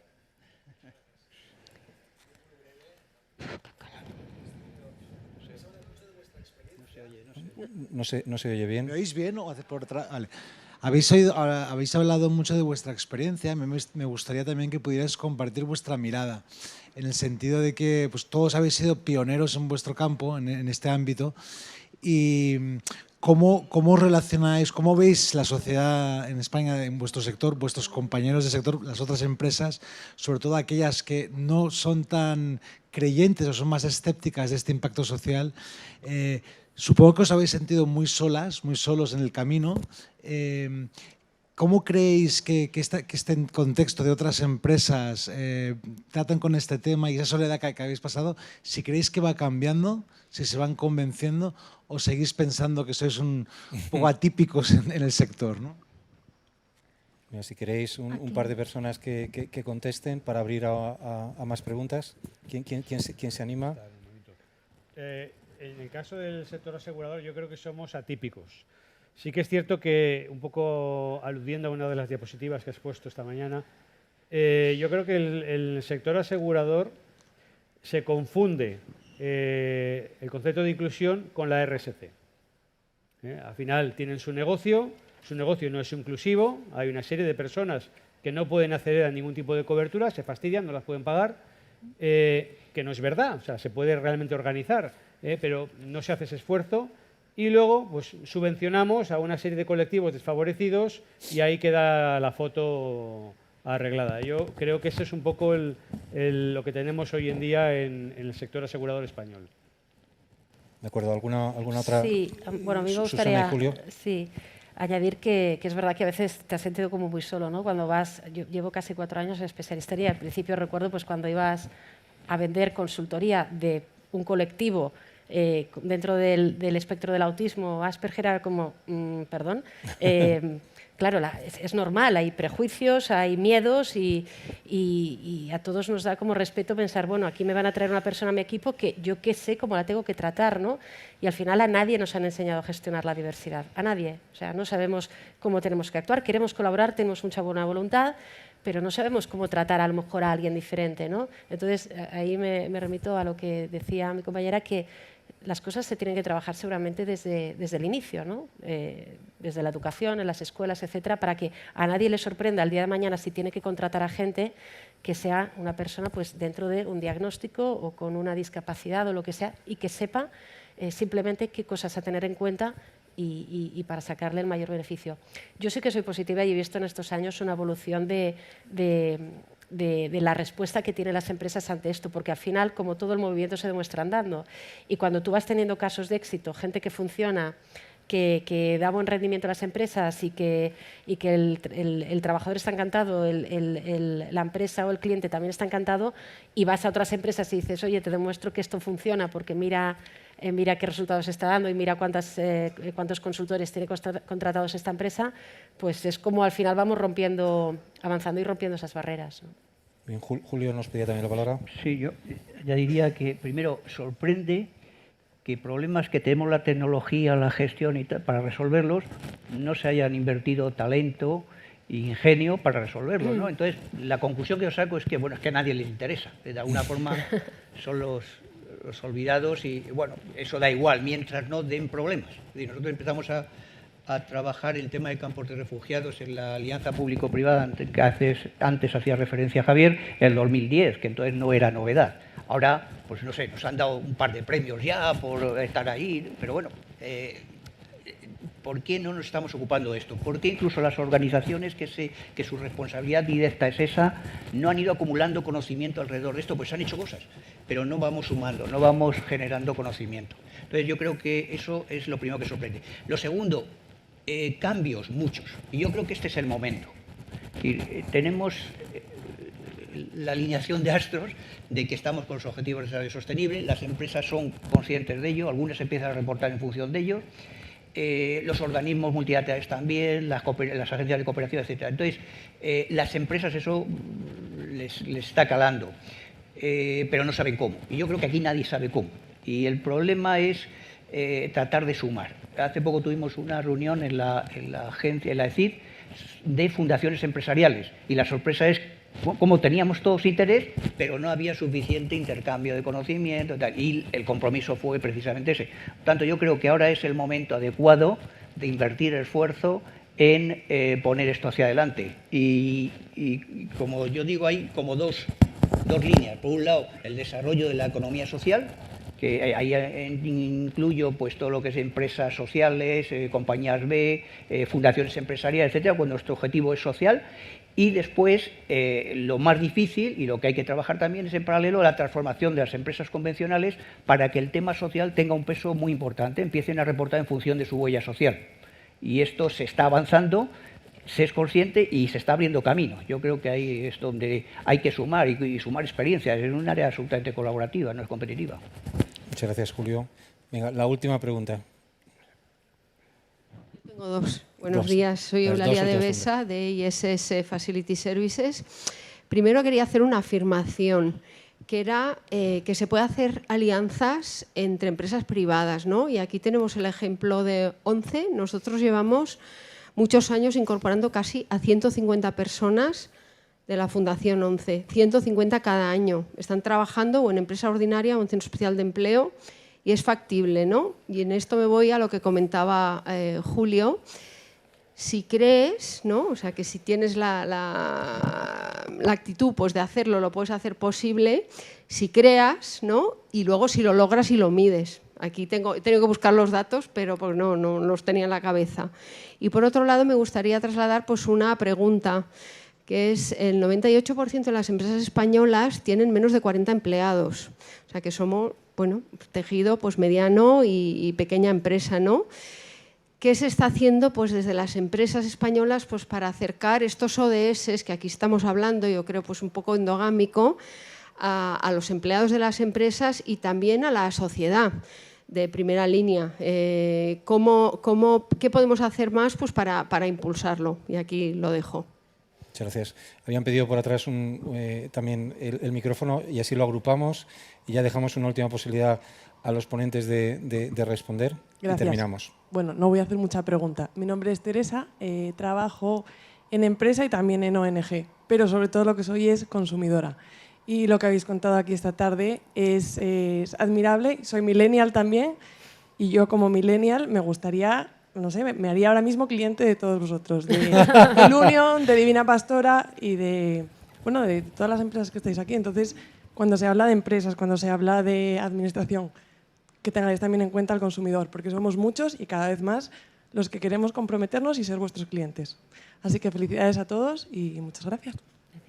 Muy bien, pues muchísimas gracias. Pues nada, Giovanni, quizás que no has intervenido antes, si quieres reaccionar a alguno de los comentarios que se han hecho.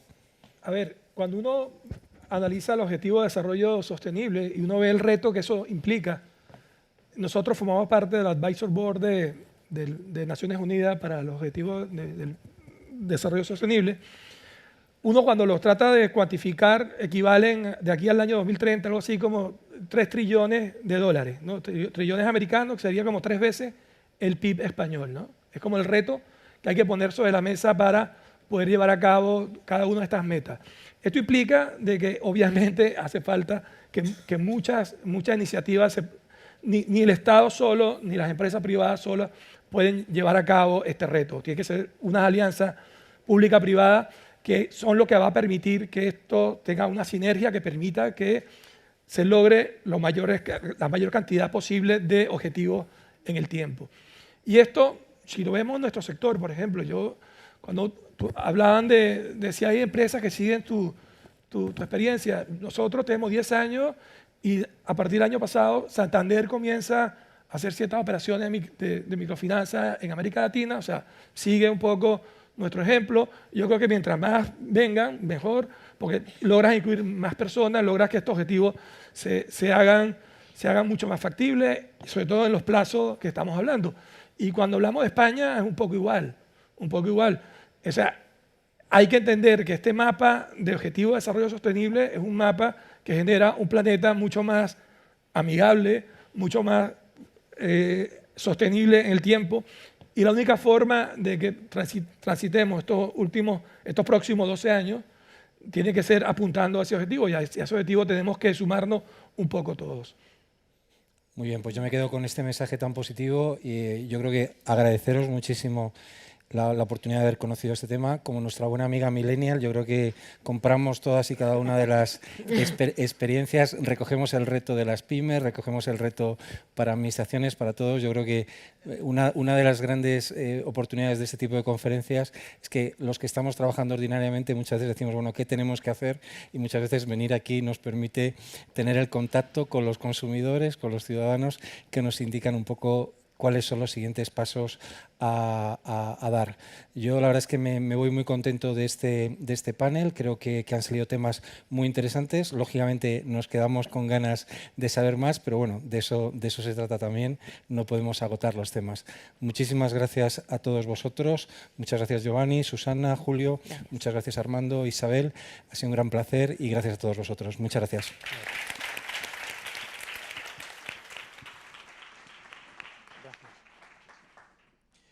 Bueno, me presento, soy José Ignacio González Ayer, director de Fundación Codespa. Me voy a quedar de pie porque mi intervención va a ser muy breve. Nos espera un cóctel, un vino español, en fin, es que creo que nos hemos ganado merecidamente esta mañana. Es el momento de recapitular.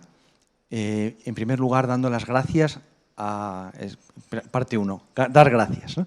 Dar gracias a Fundación Telefónica por acogernos hoy, al Observatorio Empresarial contra la Pobreza por organizar esta jornada y a los ponentes que nos han expuesto unas experiencias formidables y quiero hacer una mención especial al equipo de investigación que ha preparado el informe, que ha hecho el informe, ¿no?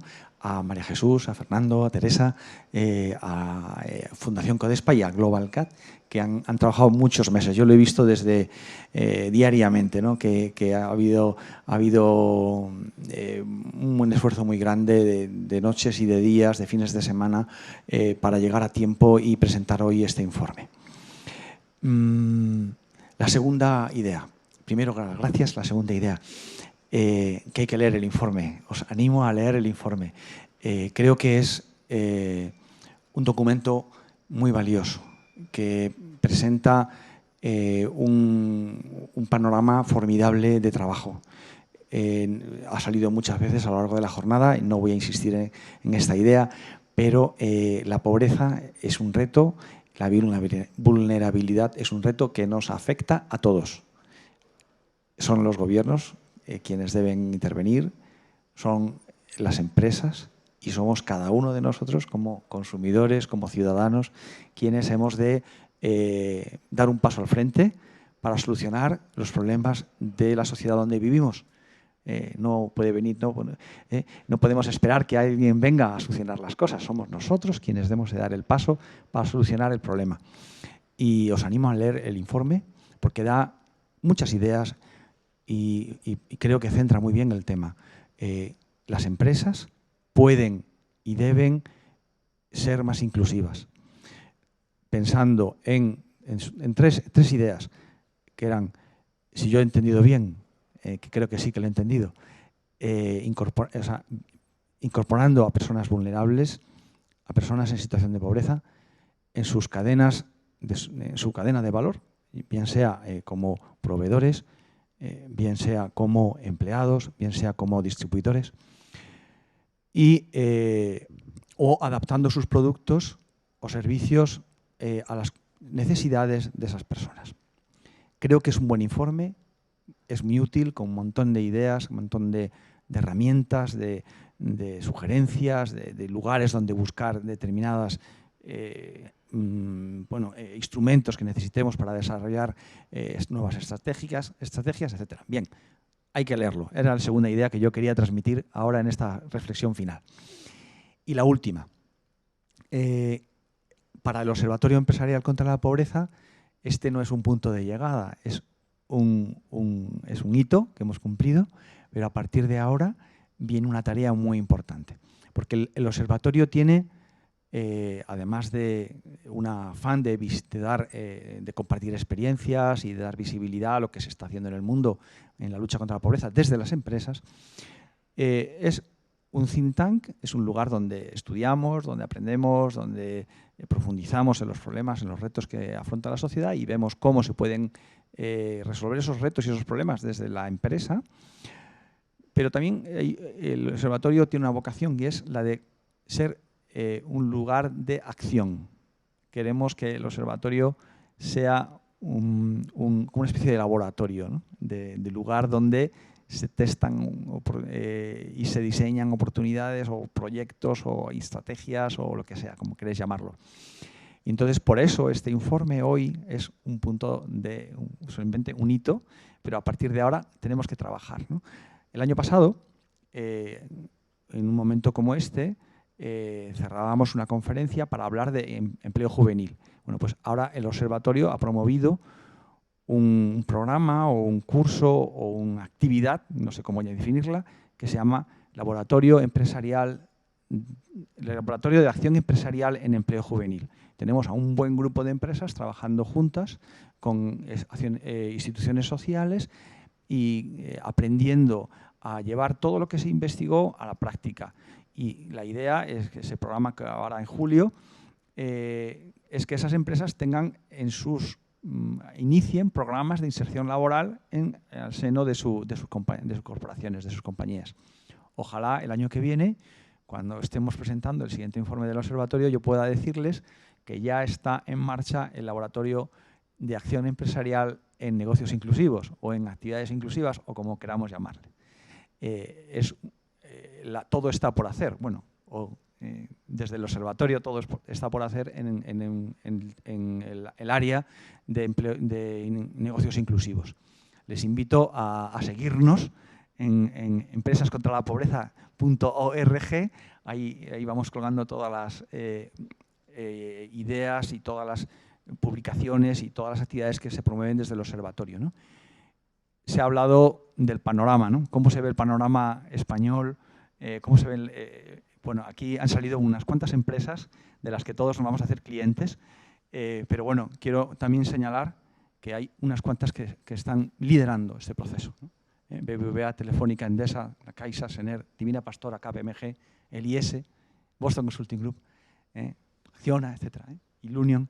Hay un montón de empresas que están trabajando en esto. Es un momento, yo creo, muy esperanzador, porque hay mucha gente que está dando pasos serios y decididos y no está esperando que los problemas los solucione alguien que no sabe quién es, sino que están de verdad implicados en la solución de los problemas. Muchísimas gracias. No les entretengo más. Hasta la siguiente vez.